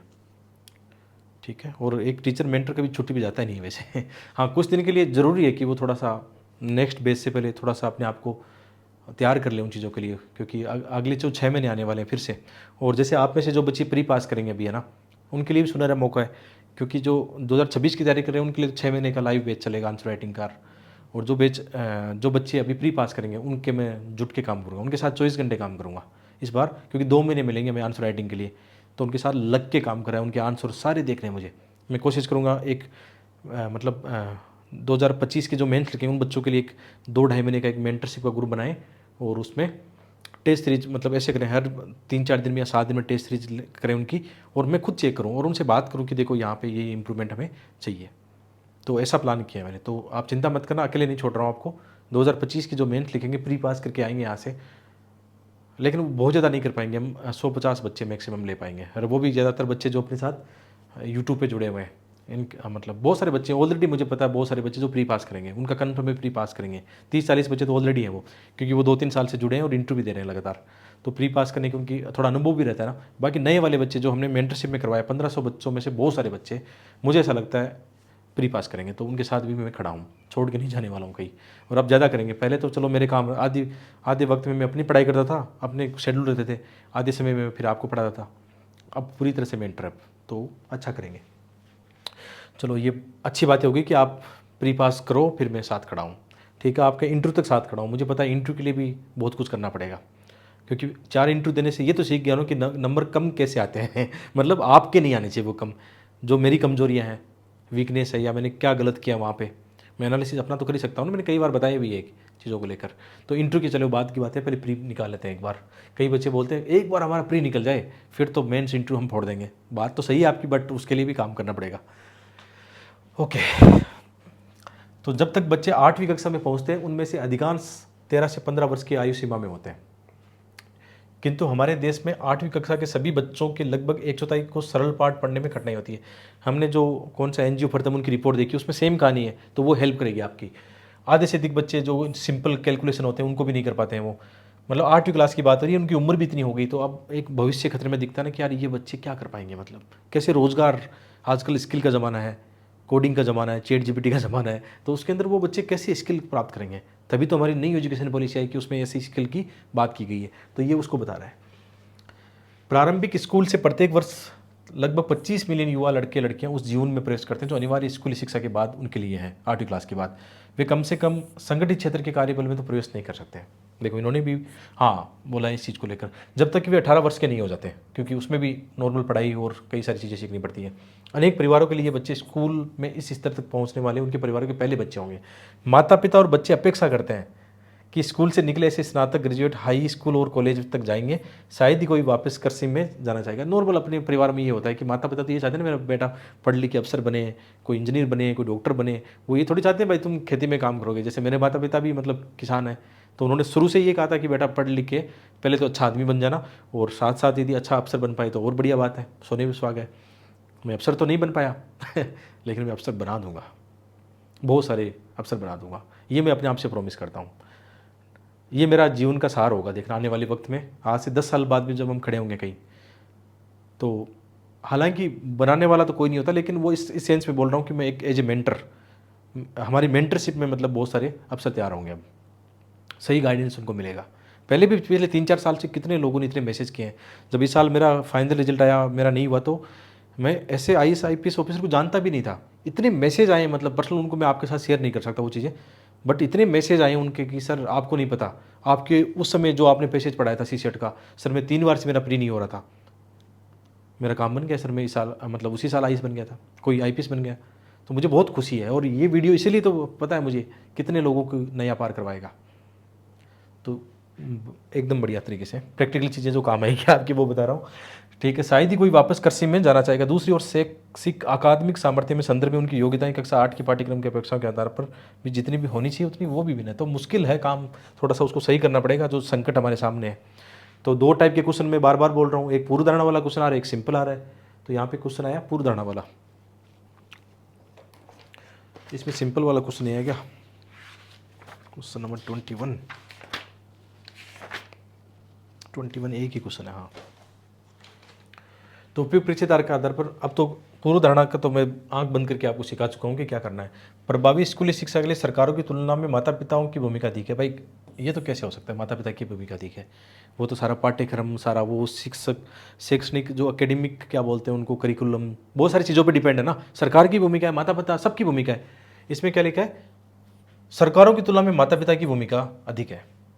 ऐसा नहीं है, माता पिता की भूमिका है, मानते हैं, वो तो बेचारे वैसे भी चाहते हैं कि मेरा बेटा अच्छी स्कूल में पढ़ रहा है, वहाँ से कुछ ना कुछ बन जाएगा।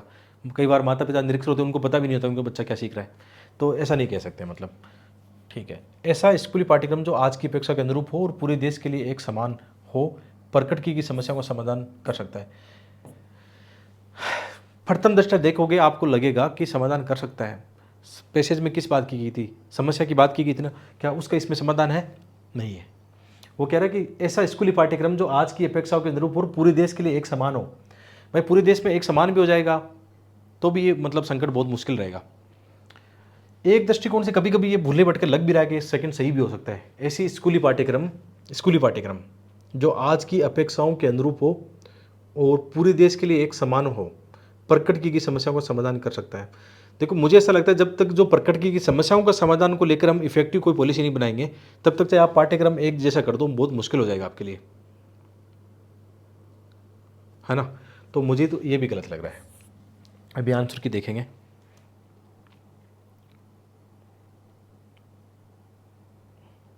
इक्कीस में डी है, ठीक है।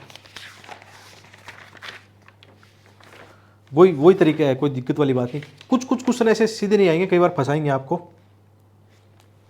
देखो सही, मैं आपको बता देता हूँ, ये रियल एग्जाम का पेपर दिख रहा होगा आपको, आराम से जूम करके देख लेना। ये क्वेश्चन 21 नंबर है और यहाँ पे मैंने डी किया था इसको, रियल एग्जाम में भी।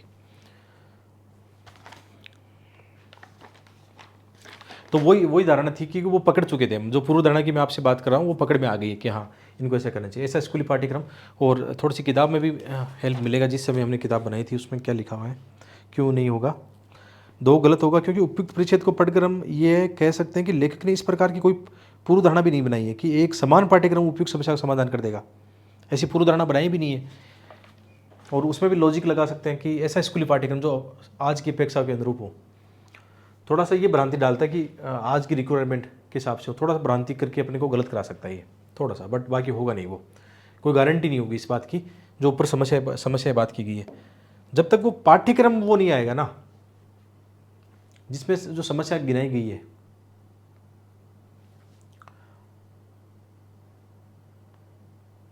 ये गलत करवाएगा, ये ऐसा क्वेश्चन थोड़ा सा मुझे ऐसा लग रहा है गलत करवा सकता है, तो वहाँ थोड़ा सावधान रहना है, ठीक है।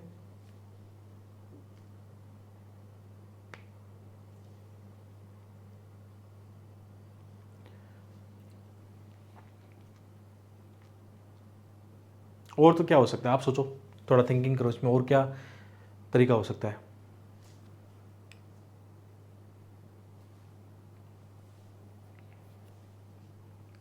ठीक है, पहला वाला तो 100% गलत था, प्रभावी स्कूली शिक्षा के लिए सरकारों की तुलना में माता पिता की भूमिका अधिक है, वो तो गलत था। और school curriculum that confirms to today's requirement and,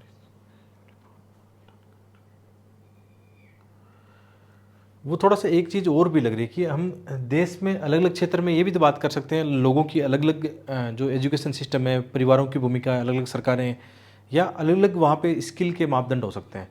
तो एक चीज़ से गलत कर सकते हैं अभी जो मैं सोच पा रहा हूँ कि एक समान पाठ्यक्रम तो दिक्कत कर देगा भाई। फॉर एग्जाम्पल जैसे लद्दाख के अंदर जो आपने सोनम वांगचुक की स्कूल देखी थी, वहाँ का मामला अलग है।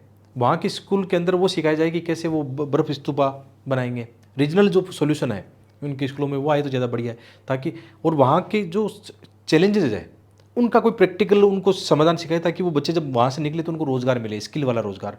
वहाँ पे सौर ऊर्जा के प्लांट ये बन सकते हैं, पवन जो ऊर्जा है या उनको बनाने के कुछ इक्विपमेंट हो सकते हैं, या उनको ऐसे सिखा सकते हैं। ये गलत इसलिए हुआ है कि आप समझ में आए कि पूरे देश के लिए एक समान पाठ्यक्रम जो है ना ये गलत बता रहा है, क्योंकि अलग अलग क्षेत्र के लिए अलग अलग रिक्वायरमेंट्स हैं, आवश्यकताएं हैं। तो मुझे लगता है ये इसलिए थोड़ा अब व्यापकता में एक चीज़ और हमने शामिल की थी, थोड़ा सा सोचते समय जब भी उलझो आप तो दिल पे हाथ रख के थोड़ा सा बड़ा सोचो, बड़ा दिल बनाओ माइंड से, ठीक है। तो इसलिए वो गलत हुआ है, निकल गया समाधान। ओके, डी आंसर 21 में होगा, डी आंसर। चलिए आगे बढ़ते हैं। निम्नलिखित में से कौन सा कथन इस परिच्छेद द्वारा संप्रेषित केंद्रीय विचार को सर्वोत्तम रूप से दर्शाता है। देखो ये उसका वो सेकंड पार्ट है, क्वेश्चन थोड़ा ऊपर नीचे कर दिया उन्होंने, अदरवाइज वो सीक्वेंस क्या था, पहले सिंपल वाला क्वेश्चन फिर पूर्व धारणा, अभी पूर्व धारणा पहले कर दी।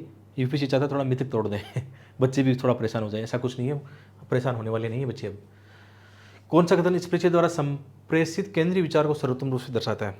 एक समस्या पैसेज में आप लोगों को आ सकती है, यदि पैसेज बड़े आ गए ना तो उसमें थोड़ा सा आपको लगेगा कि समझ में कम आ रहा है, तो वहाँ घबराना मत, ये तरीका अपनाना। पैसेज का सेम तरीका है, कहीं अप्लाई कर देना आप।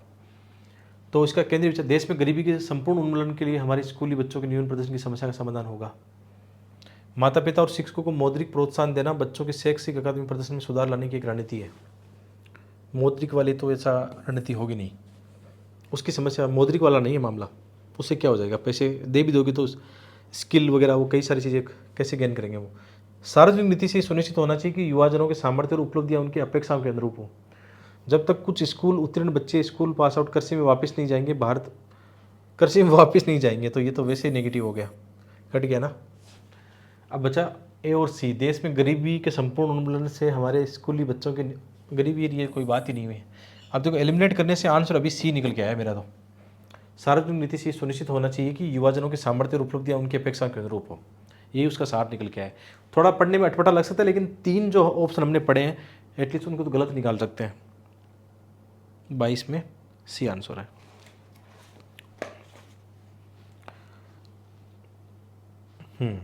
यही बात है, मैंने भी ऐसे ही किया था, आपको प्रूफ साथ दिखा रहा हूँ ना। ऐसे एलिमिनेशन ये कर रहा हूँ जो आपको सिखा रहा हूँ कि देखो जो नहीं गलत है ना उनको एलिमिनेट करते जाओ, जो सही है उसको टिक लगाते जाओ। और कई बच्चे ये भी करते हैं बबल कैसे कब भरे हैं ना, तो कुछ बच्चे ऐसे होते हैं 10 क्वेश्चन करने के बाद करते हैं, कुछ पूरा क्वेश्चन होने के बाद करते हैं। मैं तो ऐसा व्यक्ति हूँ तो साथ ही करता हूँ, मुझे कन्फर्म ये हो गया कि मैं बदलने वाला नहीं, तो मैं तो साथ के साथ ही गोली बढ़ता हूँ। मेरा तो ये रहा, सबकी अलग अलग रणनीति, आप जो आपकी इच्छा है वो कर लीजिए ना, ठीक है। इसमें कोई फंसना नहीं है, आपकी अपनी रणनीति जो आपने टेस्टों में अपनाई है उस पर काम करना है। तो इसका सी आंसर होगा, और वो स्पेसिस से मिलता जुलता भी है, बाकी मामले है नहीं उससे मिलते जुलते। चलो फास्ट लेके अब हम ये मान लेते हैं कि विज्ञान का एक सामाजिक उत्तरदायित्व है। मतलब अब साइंस केवल सैद्धांतिक नहीं होनी चाहिए, उसका ह्यूमन डेवलपमेंट में भी कुछ ना कुछ योगदान होना चाहिए। ये विचार न्यूटन या गैलीलियो के मन में नहीं आया होगा। उन्होंने विज्ञान को जगत का एक विवरण के रूप में माना, जैसा कि यह है। उन्होंने जिस एकमात्र उत्तरदायित्व को स्वीकारा वह था सत्य को प्रकट करना। साइंस साइंटिफिक लॉजिकल यानी सत्य को प्रकट करना, तर्क के साथ बात करना। उस समय उतना शायद नहीं सोचा होगा कि इसका इतना ह्यूमन डेवलपमेंट में योगदान हो सकता है। ये मतलब साइंस के हर एक पहलू कैसे मानव विकास में इतना काम आ सकते हैं। जो साइंस के जो जितने भी सिद्धांत हैं आज कैसे प्रैक्टिकल स्पेस में, डिफेंस में, मेडिसिन में, एग्रीकल्चर में काम आ रहा है, उसकी बात कर रहा है। ये मैं इसलिए बता रहा हूँ ये चीज़ें आपके कि बैक ऑफ द माइंड ये चीज़ें चलनी चाहिए आपके, ताकि थोड़ी सोच अच्छी हो जाए, तार्किक रूप से हो जाए, क्वेश्चन फिर हैंडल कर लोगे आराम से। मैं तो ये कह रहा हूँ कि जब मैं पैसेज पढ़ रहा हूँ मैं खुद एज्यूम कर लेता हूँ कि इसका आंसर क्या होगा। पढ़ते समय ये सोच बन जाती है, उसका बहुत फायदा मिलता है। ये एक्सट्रीम लेवल होता है पैसेज के क्वेश्चनों में, जब आपकी ये सोच बन जाती है कि अब तो आने दो इसको। और मैंने एक सिंगल क्वेश्चन में भी आपको चीट कोड नहीं बताया कि ये वर्ड से ये करो। हाँ, एक्सट्रीम सिचुएशन को इसलिए हटा रहे हैं कि वो लॉजिक नहीं है उसमें, केवल वो नहीं हो सकता, इसलिए मैं बोल रहा हूँ। मैं एक बार भी नहीं बोला हूँ कि आंख बंद करके जहाँ पे ये ओल आ जाए, सम आ जाए, फलाना आ जाए, ये कर दो ना, मैं नहीं बोलूँगा वो बात। अपन इससे बात करेंगे। ये विचार आधुनिक है कि विज्ञान एक सामाजिक उद्यम है और ये औद्योगिक क्रांति से प्रारंभ होता है, वो यहाँ से नॉर्मली होने लग गया प्रैक्टिकली। हम आश्चर्यचकित हैं कि हम सामाजिक बोध को और अधिक अतीत में नहीं खो सकते हैं, क्योंकि हम यह भ्रम पालते हैं कि औद्योगिक क्रांति ने एक स्वर्ण युग का अंत कर दिया है। नॉर्मली साइंस की इनकी बातें हो रही है इसमें। तो ये है विज्ञान के विषय में लेखक की सोच को सर्वोत्तम रूप से दर्शाता है। विज्ञान को वैज्ञानिकों की प्रतिबद्धता को अवश्य महत्व देना चाहिए। विज्ञान सभ्य समाज का एक उत्पाद है और लोगों में वैज्ञानिक ज्ञान को संवर्धन के लिए इसका एक अवश्य उपयोग किया जाना चाहिए। विज्ञान में प्रगतियों के द्वारा औद्योगिक क्रांति संभव हो पाई। विज्ञान को सत्य का अनुसरण अवश्य करना चाहिए, किंतु सामाजिक कल्याण के लिए उत्तरदायी होना चाहिए। पैसेज का सार था भाई ये पूरे पैसेज में। अब देखो ये क्यों कर दिया देखते ही। अच्छा, एक और चीज़ मैं बताता हूँ, बहुत ज़्यादा उलझना भी मत। प्रथम दृष्टया जो हम कर रहे हैं ना, क्योंकि पैसेज का हमने सार समझ लिया। मैंने क्या बोला था पहले आपको कि पैसेज पढ़ते समय मेरी एक धारणा बन गई पैसेज को लेकर कि ये लेखक क्या कहना चाह रहा है। जब मैंने ऑप्शन में देखा प्रथम दृष्टया जो ऑप्शन मेरी धारणा से मिल रहा है, पट लगा दिया। आंसर भी सही होने के चांसेस बहुत ज़्यादा रहेंगे उसमें।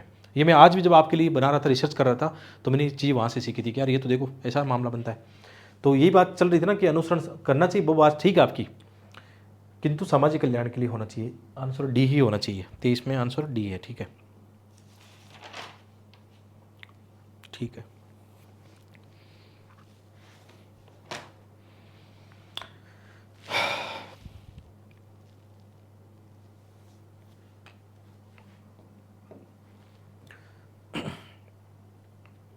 चलिए दोबारा से विज्ञान का, मुझे लगता है दोनों पैराग्राफ एक साथ थे, ये उन्हीं को आगे ले लिया उन्होंने।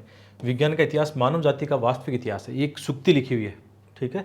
The history of science is the real history of Mankind. इस अद्भुत सुक्ति में 19वीं शताब्दी के लेखक ने विज्ञान को उसकी पृष्ठभूमि से जोड़ा है। अधिकतर सुक्तियों की तरह इसकी शक्ति विषमता के द्वारा सत्य के एक पहलू पर बल देने में निहित है, जिसे सुगमता से अनदेखा किया जा सकता है। इस मामले में विज्ञान और मानव जाति के मध्य संबंधों को अनदेखा करना और विज्ञान को किसी ऐसे मूर्त अन्य पक्ष के रूप में मान लेना सहज लगता है, जिसकी कभी कभी उसके लाभकारी प्रभाव के लिए प्रशंसा की जाती है, किंतु युद्ध की विभीषिका के लिए बारंबार उस सुविधा अनुसार दोषारोपित किया जाता है। कई बार हमने देखा ना कि जैसे बम का आविष्कार हुआ है या न्यूक्लियर इन चीज़ों का आविष्कार हुआ है, तो कई बार नेगेटिव चीज़ें भी हम बोलते हैं। विज्ञान और मानव जाति को समय समय पर मनुष्य की सुविधा के अनुसार पृथक नहीं किया जा सकता। मतलब दोनों का आप कह सकते हो, दोनों का इतिहास हम देख सकते हैं कि जहाँ पे विज्ञान का इतिहास मानव जाति का वास्तविक इतिहास है। हम कह सकते हैं मानव के साथ ही विज्ञान का विकास हुआ है, या कई जगह हमने देखा मानव ने ही विज्ञान को खोज के तो निकाला है ना, आविष्कार तो किया ना मानव ने। हालांकि वो था पहले, लेकिन संसाधन कब बना, हम पढ़ते हैं कई बार कि मानव ने उसको खोज निकाला। तथापि हमने देखा कि सुधार के असंख्य अवसरों के बावजूद सभ्यता के वर्तमान काल के आरंभिक वर्षों में अंतर्राष्ट्रीय संघर्ष हावी रहा। क्या यह विज्ञान की प्रगति का अपरिय परिणाम है या त्रुटि कहीं और है? कहीं और है। देखो इन्होंने एक ओपन लाइन छोड़ दी आप पे लास्ट में कि क्या ये मतलब अप्रिय ही परिणाम था जो संघर्ष वगैरह ये, या वर्तमान काल के आरंभिक, या त्रुटि थी, या मतलब नॉर्मली कह रहा है। चलो क्वेश्चन थोड़ा पैसे टफ है, अजीब सा लग रहा है पढ़ने में, बट वो आ जाता है, कोई दिक्कत नहीं, पढ़ोगे इजीली आ जाएगा। परिचय के लेखक द्वारा निम्न से किसे प्रभावपूर्ण तरीके से संप्रेषित किया गया है? Which of the following are emphatically conveyed by the author of the passage? संप्रेषित किया गया है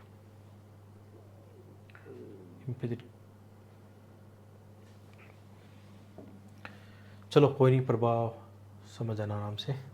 विज्ञान के बिना मानव जाति आज तक अस्तित्व में नहीं रह सकती थी। एक्सट्रीम है ना सिचुएशन, आज तक अस्तित्व में विज्ञान को नहीं रह सकती थी। पहले बेचारे वो तो आप आदि मानव वगैरह थे, इतना साइंस को जानते भी नहीं थे, फिर भी सर्वाइव कर रहे थे ना प्रकृति में। तो ये तो देखो आपके लिए आसान हो गया, एक्सट्रीम आ गया ना। विज्ञान के बिना मानव जाति आज तक अस्तित्व में नहीं रह सकती। भाई ऐसे थोड़ी ना है, गलत है वो। ये विज्ञान ही है जो अंततः मानव जाति की नीति को निर्धारित करेगा। ये विज्ञान ही है। It is the science that will ultimately determine the destiny of the Mankind. ये विज्ञान ही है और कोई नहीं है, केवल विज्ञान ही है। ये विज्ञान ही है जो अंततः मानव जाति की नीति को निर्धारित करेगा। कह तो सकते हैं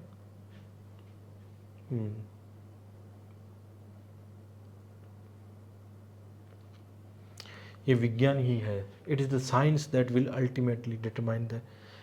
थोड़ा सा ऐसा भी लग रहा है ना, फिर वो एक्सट्रीम वर्ड भी लग रहा है कि जरूरी नहीं कि ये विज्ञान ही है। मानव के खुद के स्वभाव भी तो है, मानव सोसाइटी भी तो है, उसका डेवलपमेंट खुद का भी तो है, उनके विचार भी तो है, या अदर संस्थाएं भी तो है, या अदर सेक्टर भी तो है, अदर सब्जेक्ट भी है।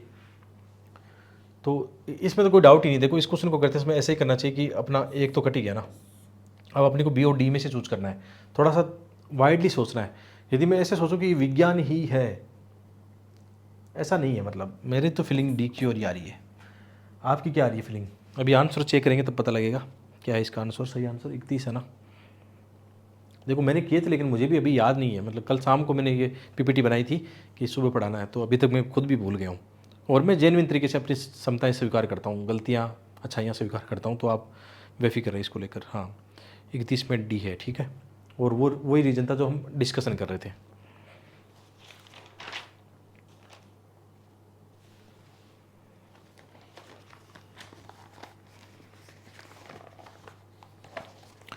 सही है। और रियल एग्जाम में मेरा आंसर बिल्कुल ठीक था, वहाँ पे भी ये तरीका अपनाया था, बिल्कुल ठीक था। चलो पूर्व धारणा वाला है, तो पूर्व धारणा में तो फंसेंगे नहीं।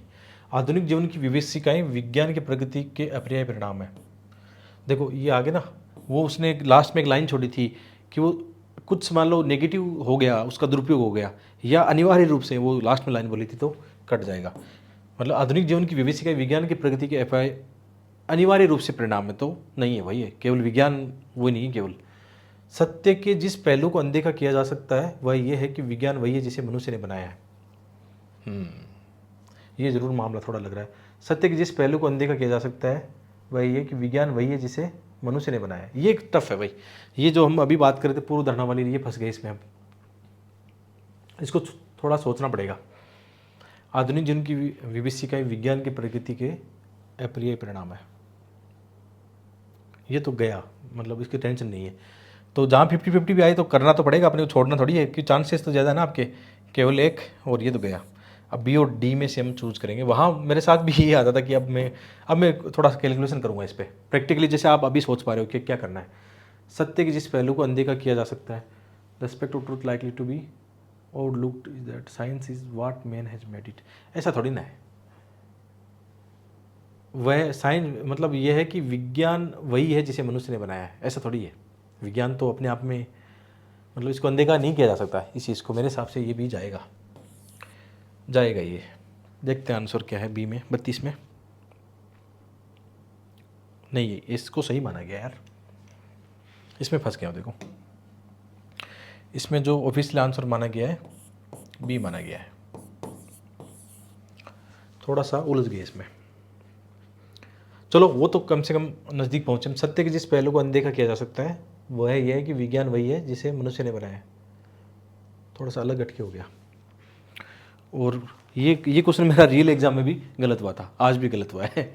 रियल एग्जाम में भी गलत हुआ था। मैंने डी किया था, आज भी मैंने डी सोचा। ज़रा आप लोगों ने क्या सोचा था? बी सोचा था? ठीक है। और अपनी किताब में हमने बनाते समय फिर क्या ध्यान दिया था, इस पर थोड़ा सा देख लेते हैं, वहाँ से इंसाइट मिल जाता है कि हाँ किस चीज़ पे फोकस करना था। वो किताब में वैसे जब हमने किताब बनाई थी उसमें हमने इसका आंसर बी किया था। तो सेकंड वाला सही क्यों था?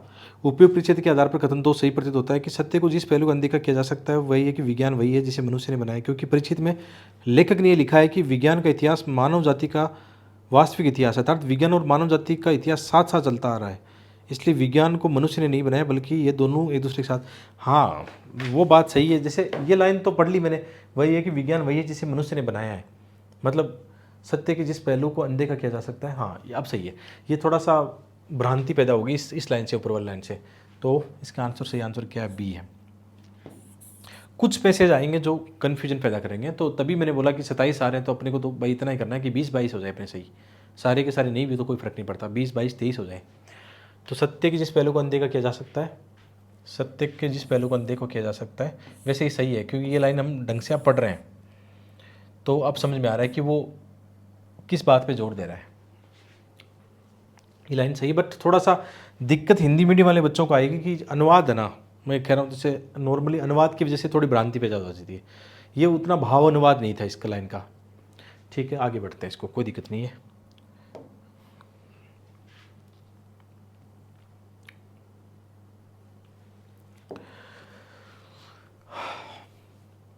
केवल दीर्घ अनुभव से और ऐसे कई समुद्र तटों पर जहाँ उसकी भाषा नहीं बोली जाती वहाँ अपने सौदा को प्रसार कर बैठने से व्यापारी जान पाएगा कि उसके पास जो संग्रह है उसका मूल्य क्या है। केवल दीर्घ अनुभव से और ऐसे कई समुद्र तटों पर जहाँ उसकी भाषा नहीं बोली जाती है वहाँ अपने सौदा को प्रसार कर बैठने से व्यापारी जान पाएगा कि उसके पास जो संग्रह है उसका मूल्य क्या है। नॉर्मल व्यापार और उसके अनुभव और भाषाओं की संस्कृति की बात कर रहा है वो, और अपनी पसंद में क्या स्थानीय है क्या सार्वभौमिक है। ठीक है। न्याय प्रेम और सम्मान शिष्टाचार जैसे कोमल पदार्थ और वास्तव में वे सभी चीज़ें जिन्हें हम चाहते हैं सभी जगह मान्य हैं। ये तो ठीक है, कॉमन वर्ड है ये तो। कुछ एथिक्स मैंने पढ़ा ना, कुछ सार्वभौमिक मूल्य होते हैं जो सब जगह होते हैं, चाहे सत्य हो न्याय हो प्रेम हो, ये बात करते हैं। सभी चीज़ें जिन्हें हम चाहते हैं सभी जगह मान्य हैं, किंतु वे विविध रूप से घटी जाती है और पराय अलग तरीके से व्यवहार में लाई जाती है। और यदि उनसे आपका सामना विदेशी भूमि पर होता है तो कभी कभी लगभग पहचानी नहीं जाती है। ठीक है। और मूलभूत सामान्य मूल्य सीखने की कला संभवतः यात्रा का सबसे बड़ा लाभ है। ये तो हम नॉर्मली समझते हैं कि यात्राएं करते हैं तो हमारी सोच थोड़ी व्यापक होती है क्योंकि हम कूपमुंडक नहीं होते हैं, फिर हम टोटलिटी में सोचते हैं, व्यापकता में सोचते हैं। तो कुल मिला के एक निकल के आया कि क्या क्या बात कर रहे हैं। देखते हैं, यात्रा करते समय जब हम अन्य लोगों से मिलते हैं तो हम किन के बीच अंतर करना सीखते हैं। बहुत सारी चीज़ों में अंतर करना सीखते हैं, अपनी सोच, रहन सहन, खान पान, कपड़े, संस्कृति, बोलचाल, बहुत सारी चीज़ें है ना। कल्पना और समझ, समुदाय और राष्ट्रीयता, स्थानीय मूल्य और सार्वभौमिकता मूल्य। बस हो गया काम। स्थानीय मूल्य जो हमने क्या सीखा और सार्वभौमिक मूल्य क्या थे, ये तो सत्य है ना, ये पैसेज का सार भी है। क्या सार्वभौमिक है क्या स्थानीय है, साफ साफ लिखा भी है। तो ये तो आप 33 में सही कर सकते हो बिल्कुल। 33 में सी सही है। ये सबसे इजी था वैसे, ये मेरा भी सही था, रियल एग्जाम में भी बिल्कुल सही था।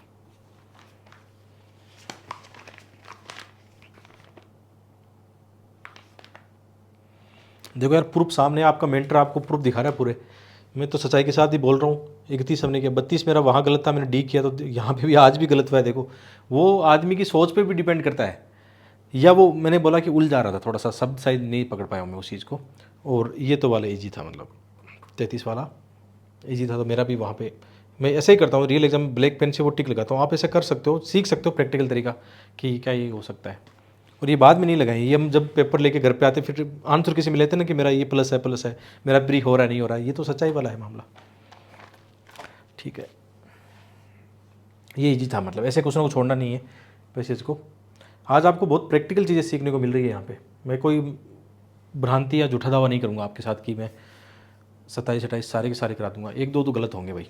मैं तो जो मेरे साथ मेंटरशिप में बच्चे जुड़े थे, मैंने उनको हमेशा बोला कि आपके 20 काट पीट के 21-22 बच्चा है ना, तो आपका सी से रुकेगा नहीं, क्योंकि 5-7 क्वेश्चन तो आप मैथ रीजनिंग के कर लोगे आराम से।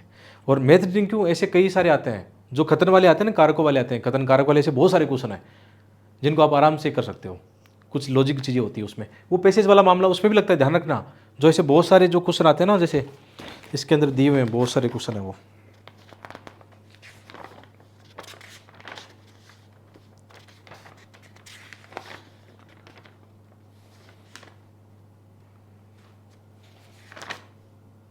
वो क्वेश्चन इजी होते हैं, इतने टफ नहीं होते वो क्वेश्चन।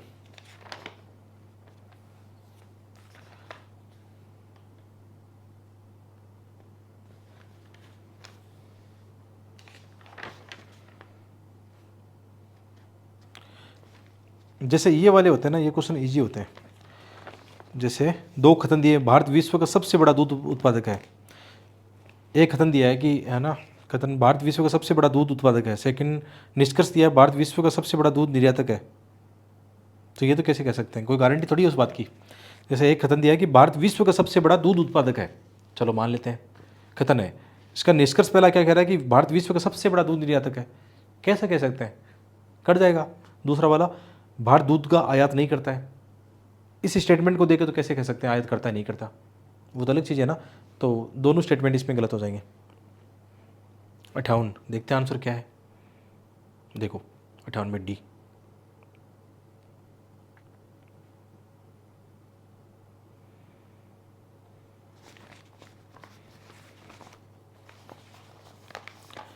मैं इनके लिए बोल रहा हूँ कि पैसेज के अलावा कौन से क्वेश्चन आपको करने आपको दिख रहा हो तो। ये क्वेश्चन नंबर 58 और ये देख रहे हो ना, ये क्वेश्चन आप कर सकते हो। ऐसे क्वेश्चन आपको बजाते हैं। जैसे मेरे पैसेज के चलो 2-3 क्वेश्चन गलत हो गए, तो ये जो क्वेश्चन दिखा रहा हूँ आपको मैं, अभी मैंने बोला था कि और कौन से क्वेश्चन आपको अटेम्प्ट लेने हैं। तो जैसे ये बोला था भारत विश्व का सबसे बड़ा दूध उत्पादक है, ये दिख रहा है क्या आपको, दिख रहा होगा साथ में, थोड़ा जूम कर लेना, या आप क्वेश्चन नंबर जो पेपर है उसमें देख लेना। तो अभी मैं आपको बता रहा था भारत विश्व का सबसे बड़ा दूध उत्पादक है, तो इसके आधार पर हम ये नहीं कह सकते कि विश्व का सबसे बड़ा निर्यातक भी होगा। स्टेटमेंट फैक्ट में नहीं लिखा ना, तो ये आंसर डी कर दिया हमने, ठीक सही आंसर था ये। इसी तरह से ये जो आते हैं ना 100 मीटर दाहिनी ओर ये मुड़ते हैं, तो उसके लिए अब देखो ये रियल एग्जाम का है, मेरी हालत ख़राब कर दी इस क्वेश्चन ने। मतलब एक्चुअल में क्या इजी था, लेकिन मैं ये जो डायग्राम बना रहा था वो गलत बन रहा था, क्योंकि कभी लेफ्ट कभी राइट, ये कन्फ्यूजन बहुत करता, आपको भी करता होगा। तो आप वहाँ कर सकते हो रब कार्य। देखो कई बच्चे कहते हैं कि रब कार्य लास्ट में करेगा, सी सेट में रब कार्य लास्ट में करेंगे तो आपका टाइम खराब होगा, आप तो बराबर में ही कर लो। आपका इंग्लिश मीडियम है तो हिंदी वाले पे कर लो, हिंदी मीडियम है तो इंग्लिश वाले पे रब कार्य कर लो। ये प्रैक्टिकल है, आपको सच्चाई है, ऐसे कर लेना। मतलब तो मैं आपको बोल रहा था ऐसे क्वेश्चन छोड़ने नहीं है। जैसे ये ऊपर वाला क्वेश्चन था वो थोड़ा ख़राब कर दिया उसने, इजी क्वेश्चन था, ये करना चाहिए था, शायद मैं फिर कर पाया वो। यहाँ पे कुछ के आंसर लगाए नहीं, लास्ट में जो बचे 5-10 मिनट उसमें कुछ ऐसे क्वेश्चन कर लिए थे फिर, इसलिए इसी सेट में बच गए बाल बाल बच गए। मतलब इन्होंने बचाया, जो 3-4 पेशेज गलत हो गए तो इन क्वेश्चनों ने वो भरपाई कर दी फिर, ठीक है। तो ऐसे क्वेश्चन आप कर लेना। और भी क्वेश्चन ऐसे, जैसे और एक दो और बता देता हूँ कि कौन से क्वेश्चन करने हैं आपको।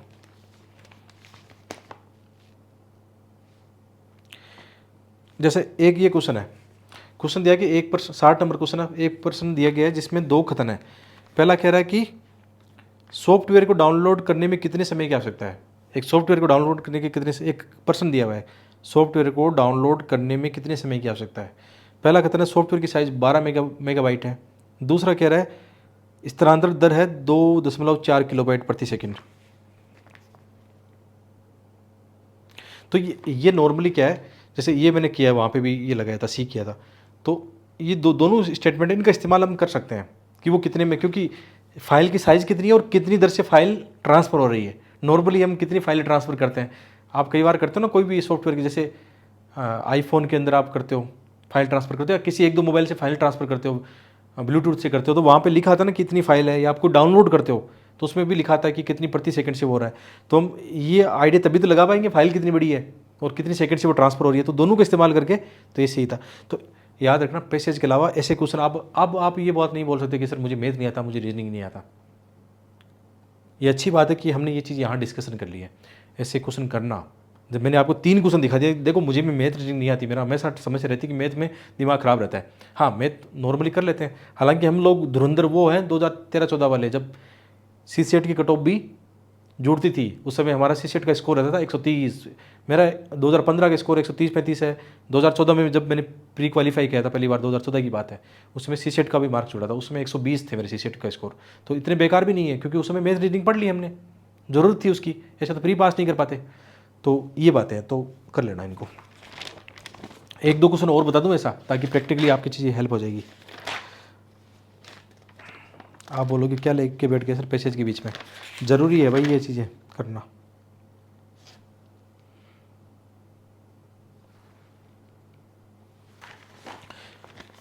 देखो ये वाला भी है, 66 नंबर क्वेश्चन है और ये मैथ का क्वेश्चन है। यदि एक कक्षा में औसत अंक 60 है तो कक्षा में छात्रों की कितनी संख्या है। प्रश्न दे रखा है कि यदि एक कक्षा में औसत अंक 60 है तो कक्षा में छात्रों की कितनी संख्या, कैसे आइडिया लगेगा। ठीक है, कथन पहला दे रहा है कि इसके आधार पर लगा रहा है कि कथन पहला कह रहा है कि कक्षा में अधिकतम अंक 70 है और न्यूनतम अंक 50 है। अब अधिकतम और न्यूनतम ठीक है। सेकंड कह रहा है कक्षा में अधिकतम अंक और न्यूनतम अंक को छोड़ देने से औसत में कोई अंतर नहीं आता है। तो देखो इसमें जो आंसर मैंने दिया था कि प्रश्न का उत्तर दोनों कथनों का प्रयोग करके भी नहीं दिया जा सकता, क्योंकि उसमें वही दिख रहा है, उसके आधार पर कैसे आइडिया लगाएं कि क्या मामला बन रहा है। तो ये ठीक है, वो प्रेशर के अंदर भी क्वेश्चन सही था, 66 में आंसर भी देखो यहाँ पे दे रखा है डी। तो ऐसे क्वेश्चन किए जा सकते हैं जो कथन वाले हैं ना, उसमें थोड़ा आपका लॉजिकल चीज़ें काम करेगी ना, तो किया जा सकता है।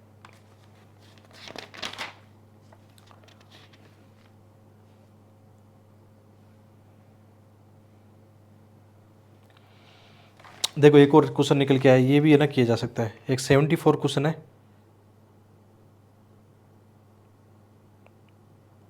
इन्होंने प्री पास करवाया, क्योंकि मान लो सी सेट पैसेज मान लो 27 है तो 4 तो गलत निकल गए, 4 तो गलत चले गए, तो अपने 23 बचे, और 4 गलत हो गए तो एक और ले गया इधर से 1.5 क्वेश्चन।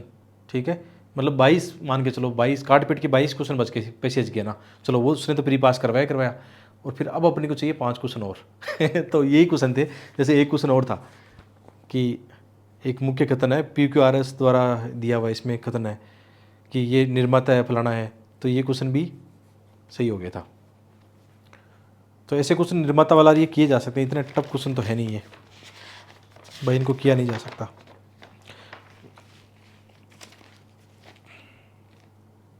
जैसे ये वाले भी है ना, ये जो ABCD वाले आते हैं ये भी इजी होते हैं क्वेश्चन। ABCD वाले भी जैसे मैंने डी किया है इसमें क्वेश्चन में 78 में डी है। ठीक है, और इनको यहाँ लिख लेना जैसे आप नॉर्मली करते हो रब कार्य। ABCD वाले क्वेश्चनों में आप जो ABCD लिखना जानते होंगे, सीख गए होंगे वो काम करना। ABCD लिख के फिर उनकी नंबरिंग करके उनके हिसाब से भी हम निकाल सकते हैं इनको। ठीक है, तो ये रियल एग्जाम का पेपर आपकी शायद मुझे लगता है थोड़ा ज़्यादा हेल्प करेगा, जो मैं आपको आज प्रैक्टिकली बता रहा हूँ। ये बहुत बहुत मुझे लग रहा है ये वीडियो आपके काम आ सकता है। तो कमेंट जरूर करना, देखो ये चीज़ जरूर बताना आप, यदि आप यहाँ तक पहुँचो और आपको वो चीज़ एकदम क्लिक कर गई, यार ये तो बहुत इंपॉर्टेंट चीज़ है भाई, पैसे से केवल नहीं निकलेगा। आपका मेंटर खुद ये बात बता रहा है कि मेरे भी 3-4 पैसेज गलत होते हैं, और वो होते हैं चाहे कितना आप एक्सपर्ट बन जाओ यार, सिली मिस्टेक तो होती है एग्जाम में प्रेशर के कारण। तो 3-4 क्वेश्चन तो गलत हो सकते हैं, तो ऐसे 5-7 क्वेश्चन को जुगाड़ कर लो जो सही करवा देंगे आपके। ठीक है, हालांकि मैथ रीजनिंग के और भी क्वेश्चन किए, लेकिन वो कुछ गलत कुछ सही होके वो माइनस मार्किंग बराबर हो गया मामला फिर। चलो ये तो बात हो गई इनकी पेपर की प्रैक्टिकली बात हो गई। अब वापस आते हैं। अच्छा ये क्वेश्चन कर रहे थे हम, भूल गए क्या टॉपिक पढ़ के आए थे हम।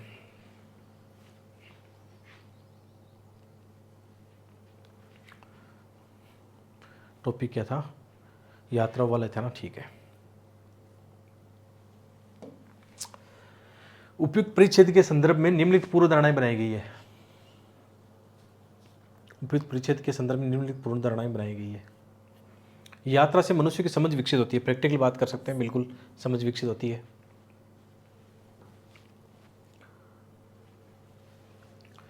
यात्रा से मनुष्य की समझ विकसित होती है। दूसरे, यात्रा से उनको सहायता मिलती है जो मूलभूत सामान्य मूल्य को सीखना चाहते हैं। ये भी प्रैक्टिकल वैसे लॉजिक कहें तो हो सकता है। ये व्यक्ति से यात्रा का दीर्घ अनुभव है, वह लोगों के मतभेदों को सुलझा सकता है। भाई ये कोई गारंटी नहीं है कि है ना उसको बहुत अनुभव और वो 2-5 आदमी लड़ रहे हैं तो ये सुलझाती है, किस बात की कोई गारंटी नहीं है। लोग तो भाई जैसे जो लोग कूपमंडक में रहते हैं उनकी अपने मूल्य या उनकी अपनी अभिवर्ती या पूर्व धारणा है, तो चाहे उनको कितना बुद्धिजीवी व्यक्ति आ जाए, चाहे कितने बुद्धिजीवी व्यक्ति आ जाए, उनको नहीं समझा सकता तो ये लॉजिक से कर सकते थे। ठीक है, एक और दो, ये वाला थोड़ा सा इजी था आपका, कर सकते हैं ऐसा नॉर्मली। चलिए आगे बढ़ते हैं।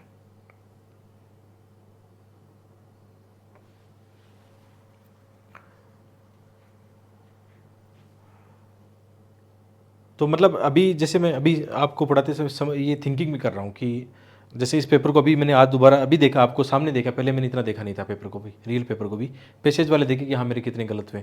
तो इससे एक चीज़ समझ में सीखने को मिल रही है कि हम जब तक मिक्स्ड अप्रोच नहीं अपनाएंगे, देखो यहाँ पे अभी गिनते गिनते 4-5 पैसेज के क्वेश्चन गलत सामने आ गए मेरे भी, पहले मुझे लग रहा 2-3 गलत हुए होंगे, लेकिन अभी सामने आपके देख रहा हूँ मैं, तो 4-5 पैसेज के क्वेश्चन लास्ट ईयर गलत हुए हैं।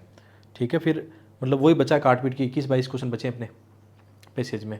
तो जो शेष सही है 7-8 क्वेश्चन वो सही हुए कौन से, मैथ और रीजनिंग वाले हैं। अब जिन जिन बच्चों को मैथ रीजनिंग नहीं आती है या अटेंड नहीं लेते हैं, तो अभी जो खतन कारक वाले क्वेश्चन देखे हैं तो वो जरूर देख लेना यार, वेरी वेरी इंपॉर्टेंट आपके लिए यार। ऐसा कुछ होगा नहीं कि रीजनिंग के कुछ क्वेश्चन हम नहीं कर सकते, बस टाइम ही ज़्यादा लगता है ना। देखो रीजनिंग का हर एक क्वेश्चन आप कर सकते हो यदि आपको टाइम दे दिया जाए घर पे बैठ के। तो आप ऐसी अपनी एक रणनीति बनाओ कि मुझे 1 घंटे के अंदर पैसेज करने हैं, 27-28 जो क्वेश्चन आते हैं वो करने हैं 1 घंटे में। अगला 1 घंटे में जितने मैं क्वेश्चन कर सकता हूँ रीजनिंग वाले 15-20 क्वेश्चन कर सकता हूँ। तो अपना देखो, मैं आपको जो एक फिक्स पैटर्न बता रहा हूँ कि 45-50 क्वेश्चन अटेम्प्ट लेने हैं, शायद मैंने भी इतने अटेम्प्ट लिए होंगे 45 प्लस। तो उनमें से कुछ गलत हो गए, कुछ गलत सही हो गए, ऐसा मामला फिट हो गया। ठीक है, 27 तो पैसेज के हो गए, 7-10 ये 37। हाँ मुझे याद है 45 प्लस क्वेश्चन मैंने अटेम्प्ट लिए थे, या 50 भी हो गए पता नहीं, लेकिन वो आपस में कट पिट के हो गए ना, बच के। फिर चलो आगे बढ़ते हैं। परंपरागत कक्षाएं अधिगम प्रभाविता से अधिक नियत समावेदी पर बल देकर स्वयं को परिवर्तनशील परिणामों के लिए सौंप देती है। कक्षा का अत्याचार यह है कि वहाँ प्रत्येक शिक्षार्थी को एक ही अवधि के लिए एक ही तरीके से व्याख्यानों के एक सेट के अधीन कर दिया जाता है। ये नॉर्मल हम देखते ही हैं कि बच्चे का क्या है, मतलब बच्चा क्या सोचता है, क्या उसका मतलब वो कल्पना करता है, उन चीज़ों को नहीं देखते हैं। वो तो एक फिक्स पैटर्न है, उसके हिसाब से हर एक को मतलब पढ़ाते जा रहे हैं। अंत में कुछ शिक्षार्थी आगे निकल जाते हैं जो कुछ अपना अस्तित्व बनाए रखते हैं और शेष पीछे छूट जाते हैं। इस नियत समाविधि के बाद कक्षा का ये मॉडल चलता रहता है। जो पीछे छूट गए हैं उनके लिए एक बार नहीं सोचा जाता, वो पीछे छूट गए, क्योंकि सबका सीखने का स्तर एक जैसा नहीं होता ना। सेम कहानी यूपीसी पे लागू होती है एकदम। आप यूपीसी के विद्यार्थी हो, एस्पिरेंट हो, तो मतलब ये यहाँ पे भी लागू होता है। जरूरी नहीं यहाँ पे सबका सिलेक्शन होगा, सबका अपना अपना मतलब सोचने का तरीका, कई सारी चीज़ें, आपका एप्टीट्यूड कैसा है। जैसे मैं प्री मेंस आराम से पास कर लेता हूँ, इंटरव्यू में मुझे अच्छे मार्क्स नहीं मिले क्योंकि मेरा इंटरव्यू को लेकर एप्टीट्यूड सही नहीं बन पाया, मैं कभी सुधार नहीं पाया उस चीज़ को। यदि यूपीसी के दृष्टिकोण से देखें तो उनकी नज़र में मैं नहीं ठीक था। ठीक है, अलग मैं अपनी नज़र में देखूँ तो मैं ठीक था भाई, मैं अपना आकलन करूँ, अपना ठीक देखूँ तो मैं अपने हिसाब से ठीक था। मैंने प्रिपरेशन भी अच्छी की, हार्ड वर्क किया, स्मार्ट वर्क किया, जो करना था कर किया हमने, कम्युनिकेशन के लिए जो करना था, जो भी डिबेट्स करनी सारा किया। बट वो उनके सांचे में नहीं बैठ पाया मैं, जो उन 5 लोगों का जो सांचा था उसमें मैं नहीं बैठ पाया, तो उन्होंने नंबर नहीं दिए मुझे। ये भी ज़रूरी है कि वो लोग जो अनुभवी लोग हैं उनको पता है वो क्या है, मतलब सिविल सेवा के अच्छे अनुभवी लोग आते हैं, उनको लगता है कि ये यहाँ पे शायद सर्वाइव नहीं कर पाए ऐसा व्यक्ति, सिंपल व्यक्ति लोग बोलते हैं ना कि यार सीधा आदमी सिविल सेवा के काम का नहीं है, तो उनको उनकी नज़र में शायद मुझे वही लगा कि ये उतना, ये टीचर ठीक है, मतलब मेंटर ठीक है। क्योंकि अभी तो इस इंटरव्यू में तो बातें सारी यूट्यूब टीचिंग इनको लेकर हुई थी, तो उनको वही लगा होगा फिर कि यार क्यों मतलब ख़राब करें मेंटर को, टीचर को पढ़ाने, तो कितने बच्चों का भविष्य चेंज होगा। ये एक दूसरा पक्ष भी हो सकता है जो मैं आपको बता रहा हूँ भाई। हम हमेशा सकारात्मक सोचेंगे, आशावादी नजरिए सोचेंगे ठीक है। बाकी ऐसी बात नहीं, मेरे ग्रुप में बहुत सारे दोस्त हैं जो हम आपस में इतना डिस्कशन डिबेट सब कर रहे थे, उनके 192 190 180 कई ऐसे बंदे भी हैं, लड़कियां भी हैं जिनके नंबर आए, जो हम एक जैसे ही थे मतलब। लेकिन उनका ये बात हो रही है, सबका अपना अपना एक सोचने का तरीका, प्रेजेंट करने का तरीका, कम्युनिकेशन स्टाइल है, लॉजिकली कितना वो सोचते हैं, अलग अलग मापदंड है यहाँ पे। तो घबराने की नीड नहीं उसमें, उनके लिए एक बार भी नहीं सोचा जाता। इस तरह 1.5 दशक की औपचारिक शिक्षा के बाद हम अपने स्नातकों में 10% रोजगार योग्यता ला पाते हैं। कौशल शिक्षा के क्षेत्र में यह अप्रभावी कहानी दोहराने से अलग परिणाम नहीं मिलेंगे। ओके, क्वेश्चन क्या पूछ रहे हैं, कौन सा कथन सर्वाधिक तर्कसंगत, वो निष्कर्ष पूछ रहा है, उससे परिचित से निकाला जा सकता है। पारंपरिक कक्षा अधिगम में केंद्रीय लक्ष्य सामर्थ्य लाभ करने के बजाय अधिगम की समावेदी है। ठीक है, पारंपरिक कक्षा अधिगम में केंद्रीय लक्ष्य,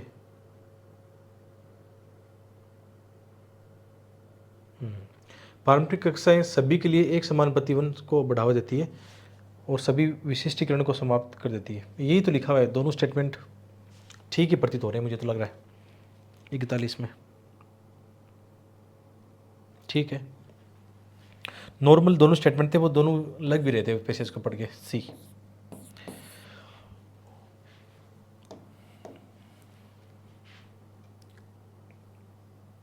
अब पूर्व धारणा वाला क्वेश्चन है। उपयुक्त परिषद के आधार पर निम्नलिखित पूर्व धारणा बनाई गई है। चूंकि हमारे देश में बहुत बड़ी संख्या में श्रमिक असंगठित क्षेत्रों में नियोजित हैं, इसलिए भारत को शिक्षा की अपनी वर्तमान पारंपरिक कक्षा प्रणाली बदलने की आवश्यकता नहीं है। आवश्यकता नहीं है, क्यों नहीं है भाई? आवश्यकता तो होगी। शिक्षा की अपनी वर्तमान पारंपरिक कक्षा प्रणाली के साथ भी भारत जनसंघ के लाभांश के हित लाभ को पूर्णतः प्राप्त करने के लिए पर्याप्त संख्या में कुशल श्रमिक उत्पन्न कर रहा है। शिक्षा की अपनी वर्तमान पारंपरिक कक्षा प्रणाली के साथ भी भारत जनसंघ के लाभांश के हित लाभ को पूर्णतः प्राप्त करते हुए कहाँ प्राप्त कर रहा है लाभ? ये भी जाएगा, आंसर होगा इसका डी। देखो पूर्व धारणा वाले में तो हम पकड़ चुके हैं चीज़ें कि वो लॉजिकली कितना सही है नहीं है। आंसर क्या है इसका? 42 में डी। ठीक है, आराम से कर सकते हैं, ये क्वेश्चन गलत होने वाले नहीं है। जो गलत होने वाले थे मैंने आपको बता दिया, जहाँ पे मैं खुद भी संघर्ष कर रहा हूँ आंसर निकालने में, वो कन्फ्यूज सब कोई करता है, या तो वर्ड की वजह से, या थोड़े अनुवाद की वजह से, या कुछ एक्स्ट्रा लाइन की वजह से। तो वहाँ पे भी रियल एग्जाम में भी ऐसा ही फेस करोगे, लेकिन निकल जाना उससे लॉजिकली तरीके से। चलो आगे बढ़ते हैं। जब कोई बच्चा किशोरावस्था पर पहुँचता है तब माता पिता और बच्चे के मध्य टकराव होना संगत है। समझ गए आप? जब किशोरावस्था में आता है तो कितने हार्मोन में बदलाव आता है, सोच में भी वो अलग तरीके से सोचता है, तो उस समय उनको एक सही गाइड करने वाला होना चाहिए। ज़्यादातर अपने माता पिता क्या करते हैं अलग ही रूढ़िवादी ज्ञान देते हैं, क्योंकि बच्चा स्वयं को अपने मामले सुलझाने में सक्षम समझने लगता है, जबकि माता पिता अपने अभिभावकीय व्याकुलता से भरे होते हैं। ओके। जो प्राय अधिकतर प्रेम के बेस छद्म रूप होता है। माता पिता सामान्यतः मानते हैं कि किशोरावस्था में उत्पन्न होने वाली विविध नैतिक समस्याएं विशेष रूप से उनके अधिकार क्षेत्र हैं। माता पिता ही चाहते हैं इनका फैसला भी हम कर लें सब। यदि भी उनके द्वारा सुझाए गए विकल्प इतने अधिक सैद्धांतिक होते हैं कि युवा शायद ही उनमें से भरोसा रख पाते हैं, और वे प्राय गोपनीय रूप से अपनी खोज, आजकल तो सोशल मीडिया से उनके अपने आंसर का जवाब निकालते रहते हैं। तो ये भी जरूरी है कि माता पिता का भी वो मानसिक विकास कह सकते हैं कि वो थोड़ा सा और ज़्यादा मतलब खुल के सोचे, थोड़ा सा बच्चे से अपने दोस्त की तरह व्यवहार करे, ऐसा कुछ करके नॉर्मल है। ये पैसेज मेरे सही हुए थे मतलब रियल एग्जाम में। उपयुक्त परिषद के आधार पर निम्नलिखित पूर्व धारणाएं बनाई गई है। किशोर अपने माता पिता के साथ सहज अनुभव नहीं करता क्योंकि माता पिता अधिकार रखने वाले और हठधर्मी होते हैं। आधुनिक समय के किशोर में माता पिता के प्रति अधिक श्रद्धा नहीं है। देखो ये तो सीधा गलत निकाल दो, ऐसा क्यों भाई? श्रद्धा तो क्यों नहीं है? ये तो एक्सट्रीम सिचुएशन हो गई ना, गलत निकाल दिया। अब मामला देखो बच्चे का ऐसे ही करना है वहाँ पे, ये तो गलत है, तो दो गलत है। अब ए और डी में से चूज करना आपको, बस आपका आंसर ऐसे कर लिया करो ताकि नज़दीक पहुँच जाओ। अब पहले वाले को दोबारा देखते हैं। किशोर अपने माता पिता के साथ सहज अनुभव नहीं करता है क्योंकि माता पिता अधिकार रखने वाले और हठधर्मी होते हैं। थोड़ा थोड़ा तो किया हुआ था उसमें, थोड़ी थोड़ी बात थी ना कि भाई माता पिता भी तो मतलब सही से उसको गाइड नहीं कर पाते हैं, या वो अपना अधिकार मानते हैं। थोड़ी सी बात हुई है पैसेज में थोड़ी थोड़ी, और पूर्व धारणा वाला है तो थोड़ा सा उसके पीछे भी जा सकते हैं अपन। तो आंसर क्या होगा? डी होगा या ए होगा?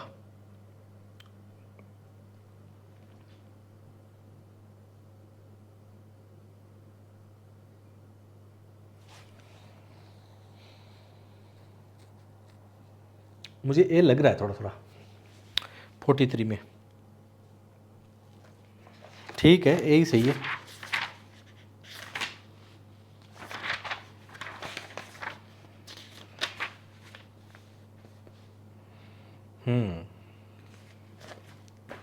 कोई दिक्कत नहीं थी क्योंकि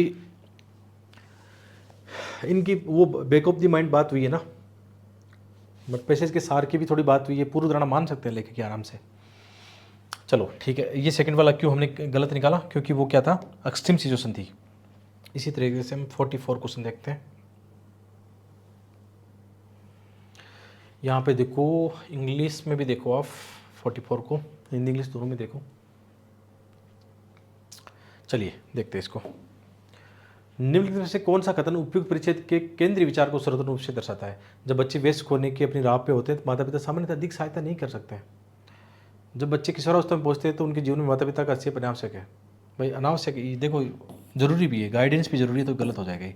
आज के मूल परिवार समुचित रूप से बच्चों का पालन पोषण करने में समर्थ नहीं। कैसे नहीं है यार? आधुनिक समाजों में किशोर हट्टी जिद्दी ऐसा कुछ नहीं है। देखो मैंने पहले टिक नहीं लगाया क्योंकि मुझे श्योर नहीं था, क्योंकि हाँ होगा लेकिन उतना नहीं था, तो मैंने 3 एलिमिनेट कर दिया। मेरा आंसर अपने आप निकल गया ए।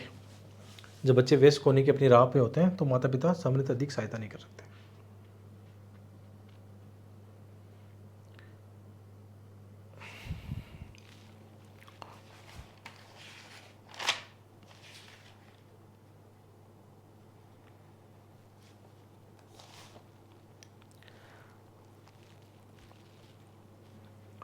चलिए एक सेकेंड, आंसर और चेक कर लेते हैं वापिस।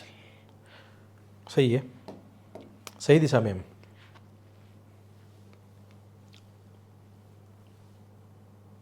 ओके। जब वैज्ञानिकों के अंतर्राष्ट्रीय दल ने भूमिगत बेसाल्ट चट्टानों में कार्बन डाइऑक्साइड और जल के मिश्रण को पंप के द्वारा, देखो इसमें ये थोड़ा फैक्चुअल टाइप का पैसेज है कि भूमिगत बेसाल्ट चट्टानों को, ये बेसाल्ट चट्टानें पकड़नी है, बेसाल्ट चट्टानों में कार्बन डाइऑक्साइड और जल के मिश्रण को पंप के द्वारा प्रवाहित किया।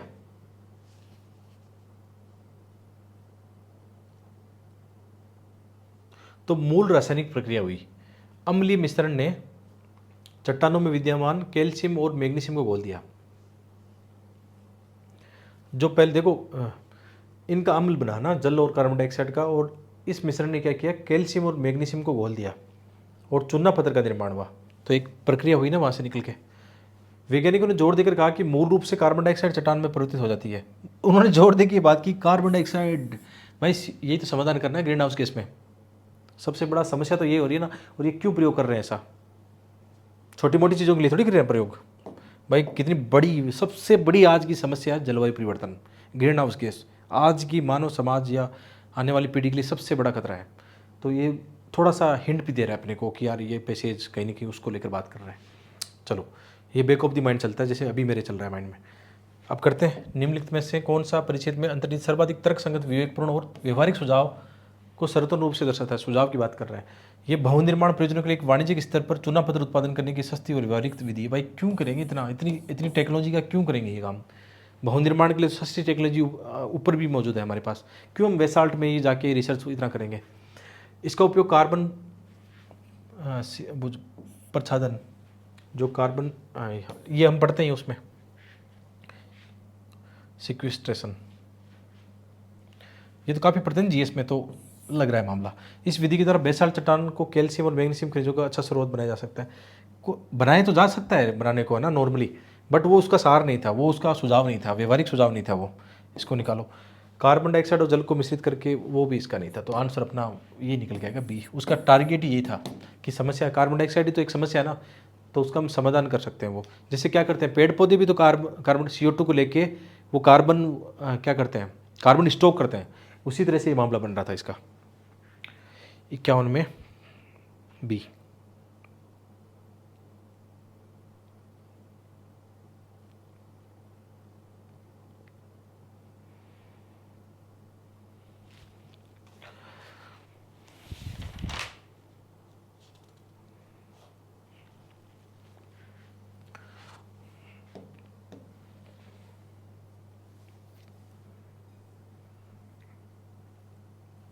नेक्स्ट देखना है, भूगोलवेत्ताओं ने महासागर के रंग के 175 उपग्रह चित्रों का विश्लेषण किया, जो महासागर की सतह पर पादप फाइटोप्लैंक्टन उत्पादकता के सूचक है। नॉर्मली आप सागरों में देखोगे तो अलग अलग जो कलर दिखाई देते हैं ना, वो बैक्टीरिया या ये फाइटोप्लैंक्टन इनके कारण होता है।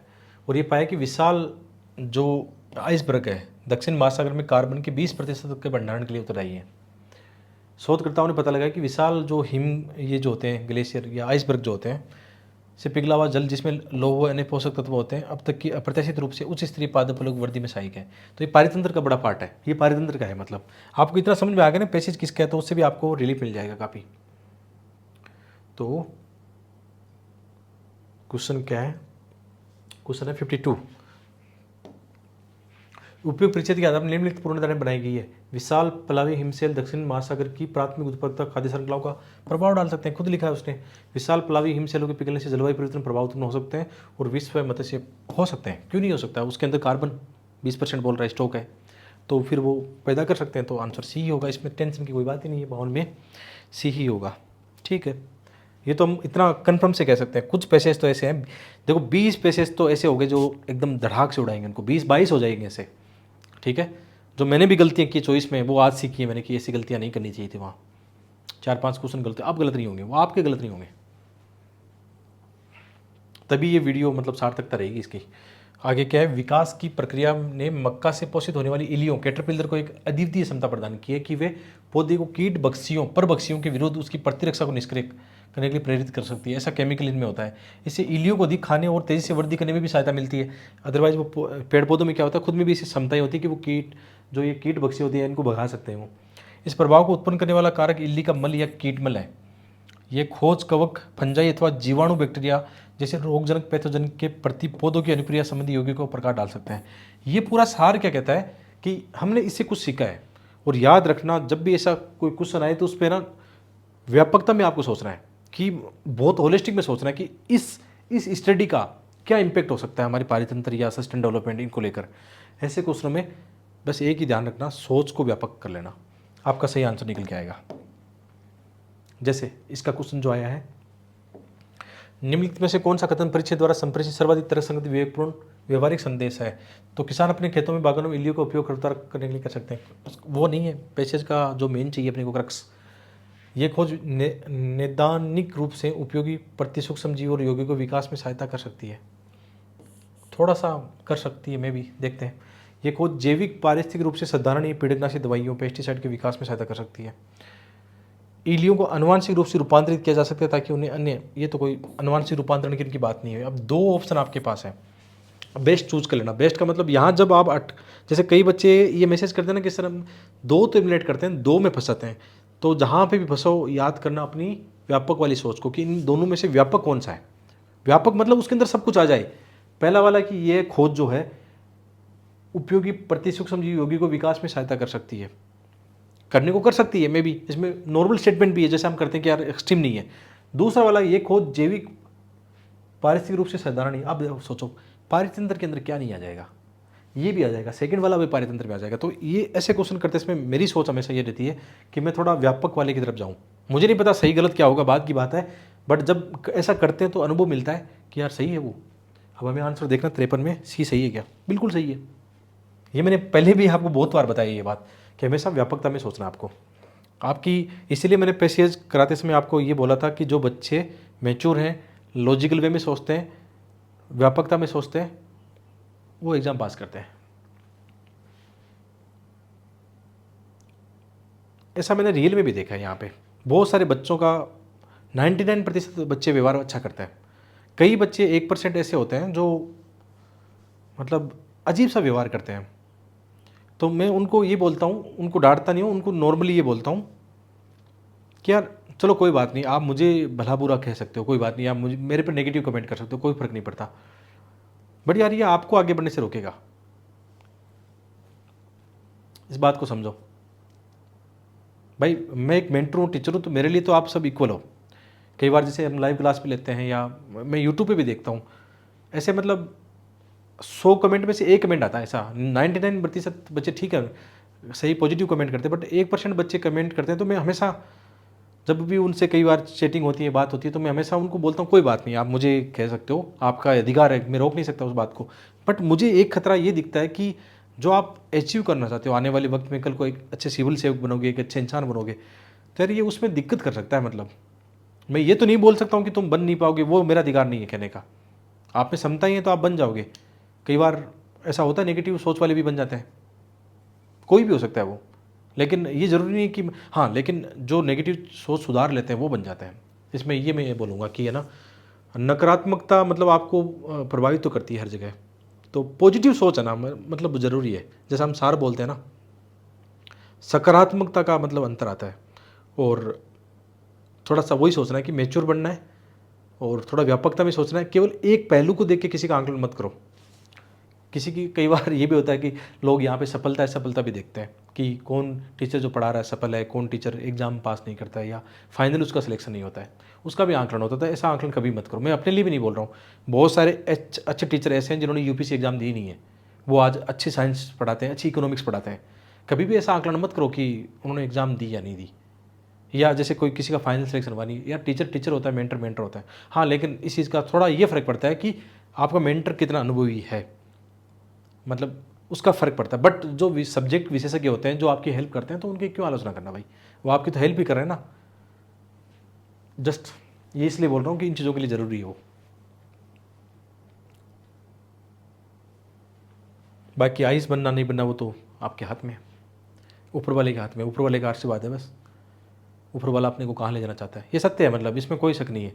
बहुत सारी चीज़ों को हम देखते नहीं, ये तो हमारा कई बार हम एक पक्ष से सोचते हैं ना, अपन हम ये सोचते हैं हमने इतनी एफर्ट भी लगाई, इतनी मेहनत भी की, हम बार बार ऊपर स्टेज पर पहुँचे, वहाँ मेरा क्यों नहीं हुआ, कभी मेरे मन में भी एक सवाल आता है, बट मुझे ऐसा लगता है कि ऊपर वाले ने कुछ तो सही सोचा होगा अपने बारे में। मैंने कभी नहीं सोचा कि अपनी लाइफ में मैं यूट्यूबर बनूंगा या टीचर बनूंगा, ऐसा नहीं सोचा था। मेरा अलग से आपकी तरह सिविल सेवक बनना ही था, ठीक है। और इसीलिए मैं अपने लास्ट अटैम्प्ट तक चला आया था पॉजिटिव होके कि हाँ अपने को देना है एग्ज़ाम, अपने हाथ में ये है, ठीक है। हाँ, लेकिन वो बैकअप प्लान बनना शुरू हो गया आज से 4 साल पहले। मतलब ये मेरे साथ, मैं प्रैक्टिकली बात करूँ तो बहुत बड़ा दिक्कत हो जाती है यदि मेरे साथ में बैकअप प्लान नहीं क्रिएट करता ना, ये टीचिंग वाला यूट्यूब का, तो मतलब वास्तव में दिक्कत आती है। तो ये कई सारी प्रैक्टिकल चीज़ें जो आप सीख सकते हो, यहाँ से सीख सकते हो बस, बाकी तो क्या।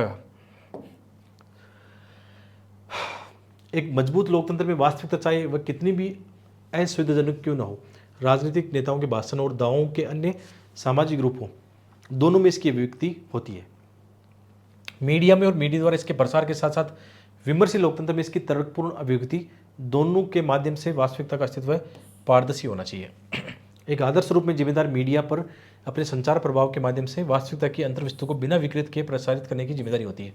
नॉर्मल आप समझ के मीडिया की इनकी भूमिका की बात कर रहा है, तो इसमें उपयुक्त शर्तों मूल भाव की बात कर रहा है। किसी आदर्श लोकतंत्र में जिम्मेदार मीडिया द्वारा वास्तविकता विकृत नहीं करना चाहिए। मिथ्या समाचार आदर्श लोकतंत्र के जीवन में अंतर्निहित प्रतीत होता है। एक आदर्श लोकतंत्र में व्यक्ति की स्वतंत्रता पर किसी भी प्रकार का प्रतिबंध नहीं होना चाहिए। इसकी बात नहीं हुई, ये बात सही है लेकिन इसकी बात नहीं हुई है। एक आदर्श लोकतंत्र में गैर जिम्मेदार मीडिया और राजनीतिक नेताओं को प्रभावी ढंग से नियंत्रित नहीं किया जा सकता। कैसे नहीं किया जा सकता? कर सकते हैं अपन प्रभावी ढंग से, ये भी एलिमिनेट हो गया, दो तो हो गए ना एलिमिनेट। कह रहा है एक आदर्श लोकतंत्र में गैर जिम्मेदार मीडिया और राजनीतिक नेता को प्रभावी ढंग से नियंत्रित नहीं किया जा सकता, किया जा सकता है। एक आदर्श लोकतंत्र अभिव्यक्ति की स्वतंत्रता पर किसी भी प्रकार का प्रतिबंध नहीं होना चाहिए। लेकिन पैसेज की बात ऐसी नहीं हुई है, पैसेज की पारदर्शिता की उनकी बात हुई है। एक आदर्श लोकतंत्र में जिम्मेदार मीडिया द्वारा वास्तविकता को विकृत नहीं करना चाहिए, एक तो ये लग रहा है, प्रोबेबल चांस है। दूसरा, मिथ्या समाचार आदर्श लोकतंत्र के जीवन में अंतर्निहित प्रतीत होता है। Fake news seems inherented in the life of an ideal democracy. एक मजबूत लोकतंत्र में वास्तविकता चाहे वह कितनी भी असुविधाजनक क्यों न हो, राजनीतिक नेताओं के भाषण और दावों के अन्य सामाजिक रूपों, दोनों में इसकी अभिव्यक्ति होती है। मीडिया और मीडिया द्वारा इसके प्रसार के साथ साथ विमर्शी लोकतंत्र में इसकी तर्कपूर्ण अभिव्यक्ति, दोनों के माध्यम से वास्तविकता का अस्तित्व पारदर्शी होना चाहिए।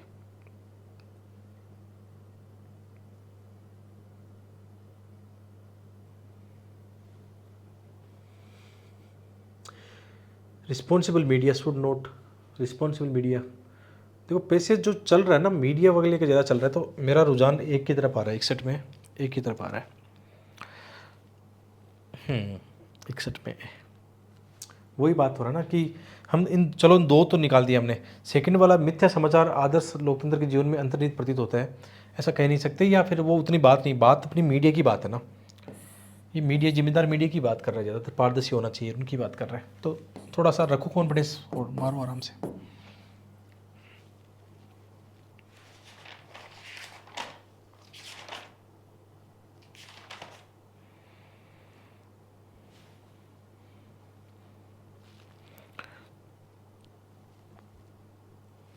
देखो सेम बात वहाँ पे भी हुई, रियल एग्जाम में भी है ना। जैसे ये क्वेश्चन नंबर 61 है, तो वहाँ पे भी मैंने 2 एलिमिनेट कर दिया आराम से, सी और डी। वहाँ पे भी मैं थोड़ा सा ऐसा सोच रहा था कि क्या होगा, तो फिर ठीक है, जैसे अभी हमने किया रियल एग्जाम में भी वो टिक किया है आराम से।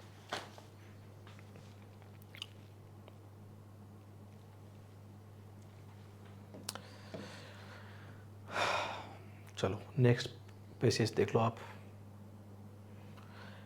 आजकल इंटरकनेक्टेड घरेलू उपकरणों का उपयोग करने का चलन बढ़ रहा है। आजकल तो बहुत ज़्यादा इंटरनेट से आप सब हाथ में, आपकी मोबाइल से कंट्रोल कर रहे हो सब चीज़ों को। जैसे जैसे उपभोक्ता अपने घरों में नेटवर्क बढ़ाते जा रहे हैं, कनेक्टेड घरेलू उपकरणों के निर्माता और सेवा प्रदाता घर को एक कॉर्पोरेट स्टोर फ्रंट में बदलने के लिए हमारे अधिकांश व्यक्तिगत डेटा और हमारे सहमति की या सहमति के बिना भी एकत्रित करके लाभ के कम मार्जिन की प्रतिपूर्ति करना चाहेंगे। समझ गए आप?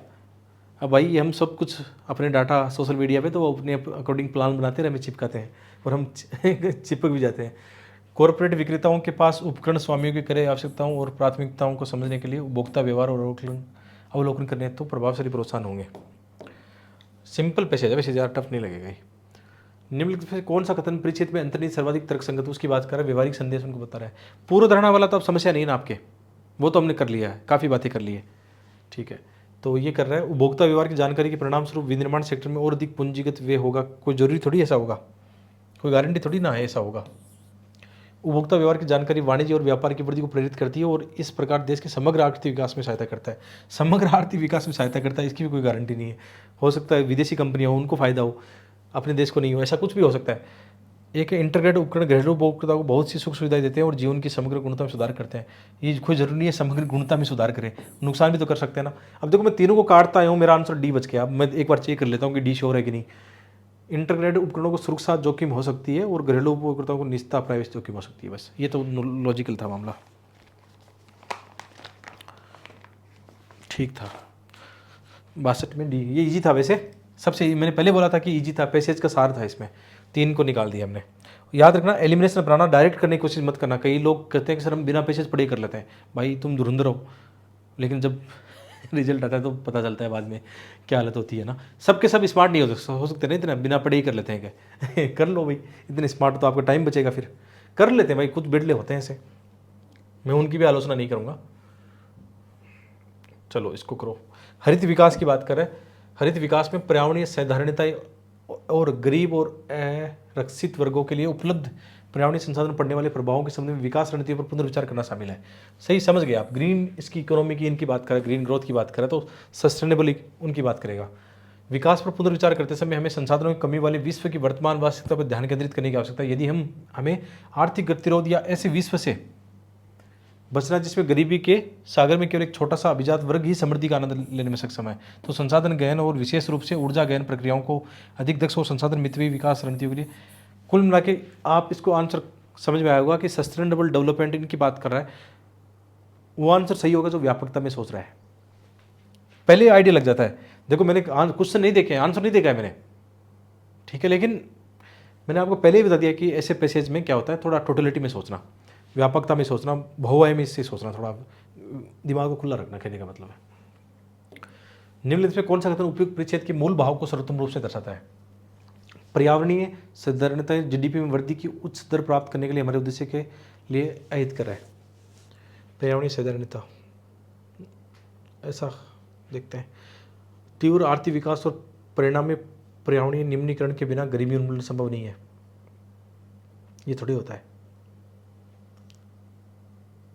भाई। सस्टेन डेवलपमेंट में भी तो गरीबी का उन्मूलन हम कर सकते हैं। ये कह रहे हैं तीव्र आर्थिक विकास और परिणामी पर्यावरणीय निम्नीकरण के बिना गरीबी उन्मूलन संभव नहीं है। देखते हैं ऑप्शन उलझाने वाले हैं थोड़े से इसके। स्थिर, पर्याप्त और समावेशी विकास प्राप्त करने के लिए उच्च पर्यावरण मानकों को बनाए रखना अब एक पूर्वापेक्षा है।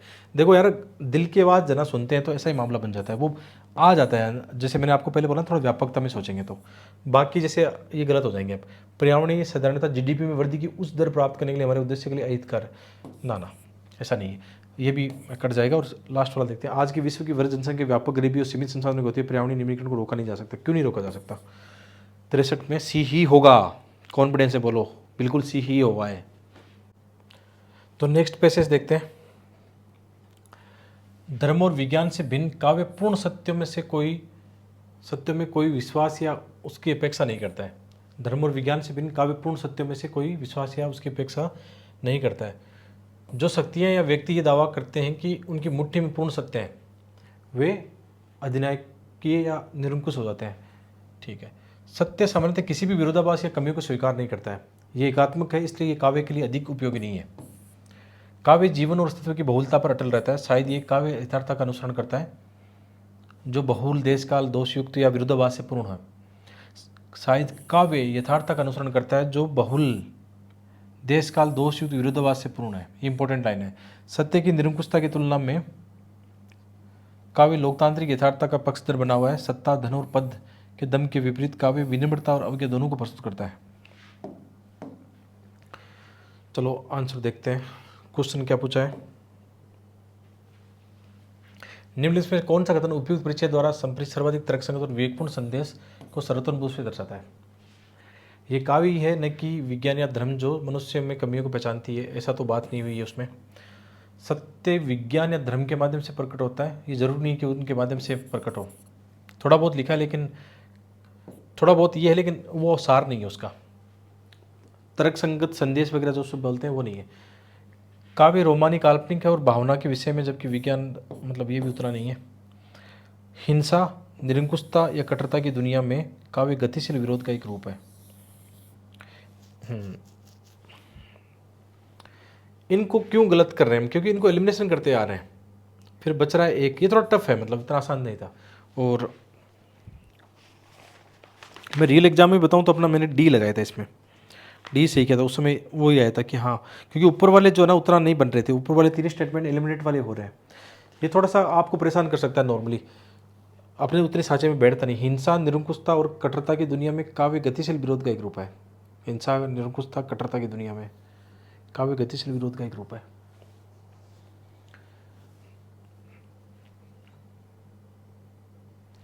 ये तो एलिमिनेट हो सकते हैं ऊपर वाले, सत्य, विज्ञान और उनके माध्यम से 3 वाले एलिमिनेट हो सकते हैं। फिर डी को हम निकाल सकते हैं आंसर के रूप में।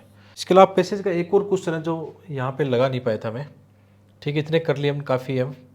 71, एक 72 और था एक पे, अब वो एक पैसेज आप पे छोड़ता हूँ, ठीक है। 2024 में से एक जो क्वेश्चन है वो आप पे छोड़ता हूँ, कर लेना। और यहाँ पे ये अपना एंड होता है सेशन, और मैंने तरीका भी आपको बता दिया। एक पैसेज बचा हुआ था 72 नंबर का ना, कि पुष्प का सर्जन हमें प्रसन्न करने के लिए नहीं हुआ है, ये किसी कीट को आकर्षित करने के लिए अपनी पंखुड़ियाँ इटलाकर प्रदर्शित करता है। बहुत इजी पैसेज है, चलो एक की प्रैक्टिस आप भी कर लोगे। या देखता हूँ नीचे लगाया हुआ है तो उसको देख लेते हैं, शायद मैंने उस समय स्लाइड बनाते समय लगाया था लेकिन हट गया शायद वो। तो ये तो अपना वो आंसर राइटिंग का प्रोग्राम है जो ऐप पे लॉन्च हो चुका है, उसकी क्लासें 5-10 जून के आसपास स्टार्ट हो जाएगी। जो आपके भाई बहन है, छोटे भाई बहन, जिनको आप सही गाइडेंस के थ्रू आप करवाना चाहते हो, ये बहुत तगड़ा प्रोग्राम है, जैसा कि मैं करवाता हूँ वैसे ही, तो उनको देख सकते हो। एक देखते नीचे नहीं है ना बेहतर वाला, ये तरह, हाँ शायद वो लगाया नहीं मैंने, क्वेश्चन लगाना भूल गया, कोई बात नहीं। चलो वो एक पैसेज है जो मैं पेपर के माध्यम से करा देता हूँ। एक कह रहा है कि पुष्प का सर्जन हमें प्रसन्न करने के लिए नहीं हुआ, ये किसी कीट को आकर्षित करने के लिए अपनी पंखुड़ियाँ इटलाकर प्रदर्शित करता है और अपने सुगंध फैलाता है। कीट पराग को एक फूल से दूसरे फूल तक ले जाता है ताकि वायु पराग को उड़ा न ले जाए, और इस प्रकार पराग नष्ट ना हो, जिसे हम किसी पुष्प का सौंदर्य कहते हैं। वह केवल एक उत्पाद है और मनुष्य का आविष्कार है। इसकी सुगंध हमें, देखो नॉर्मली वो क्या है, जो प्रकृति के अंदर जो फूल खिलते हैं वो अपना एक पारितंत्र का पार्ट है। मनुष्य के लिए ऐसे थोड़ी, मनुष्य के लिए खिलते हैं वो, या मनुष्य को सुगंध वगैरह आती है वहाँ से, उसके लिए नहीं है वो। तो उसमें ऑप्शन बनाए हुए कि उपयुक्त परिच्छेद के आधार पर पूर्व धारणा बनाई गई है। परिच्छेद के लेखक का विश्वास है कि पुष्प प्रकृति की विलासिता के सर्जन है, और एक है परिचित का लेखक पुष्पों की सुंदरता के अतिरिक्त उनकी उपयोगिता विश्वास नहीं करता है। तो ये आप कर लोगे ना एक क्वेश्चन, मैं बता नहीं रहा हूँ, चलो एक तो आप कर लेना खुद भी, एक प्रैक्टिस कर लेना बेहतर वाला, बहुत इजी है वैसे, और बाकी पैसेज के इसमें सारे मैंने करवा दिए हैं, ठीक है। तो मिलते हैं एक और वीडियो में, आप सबका बहुत बहुत धन्यवाद, और वीडियो को लाइक शेयर करते रहना, और बेस्ट विशेष आप सभी के लिए, एग्ज़ाम फोड़ के आना है। Thank you.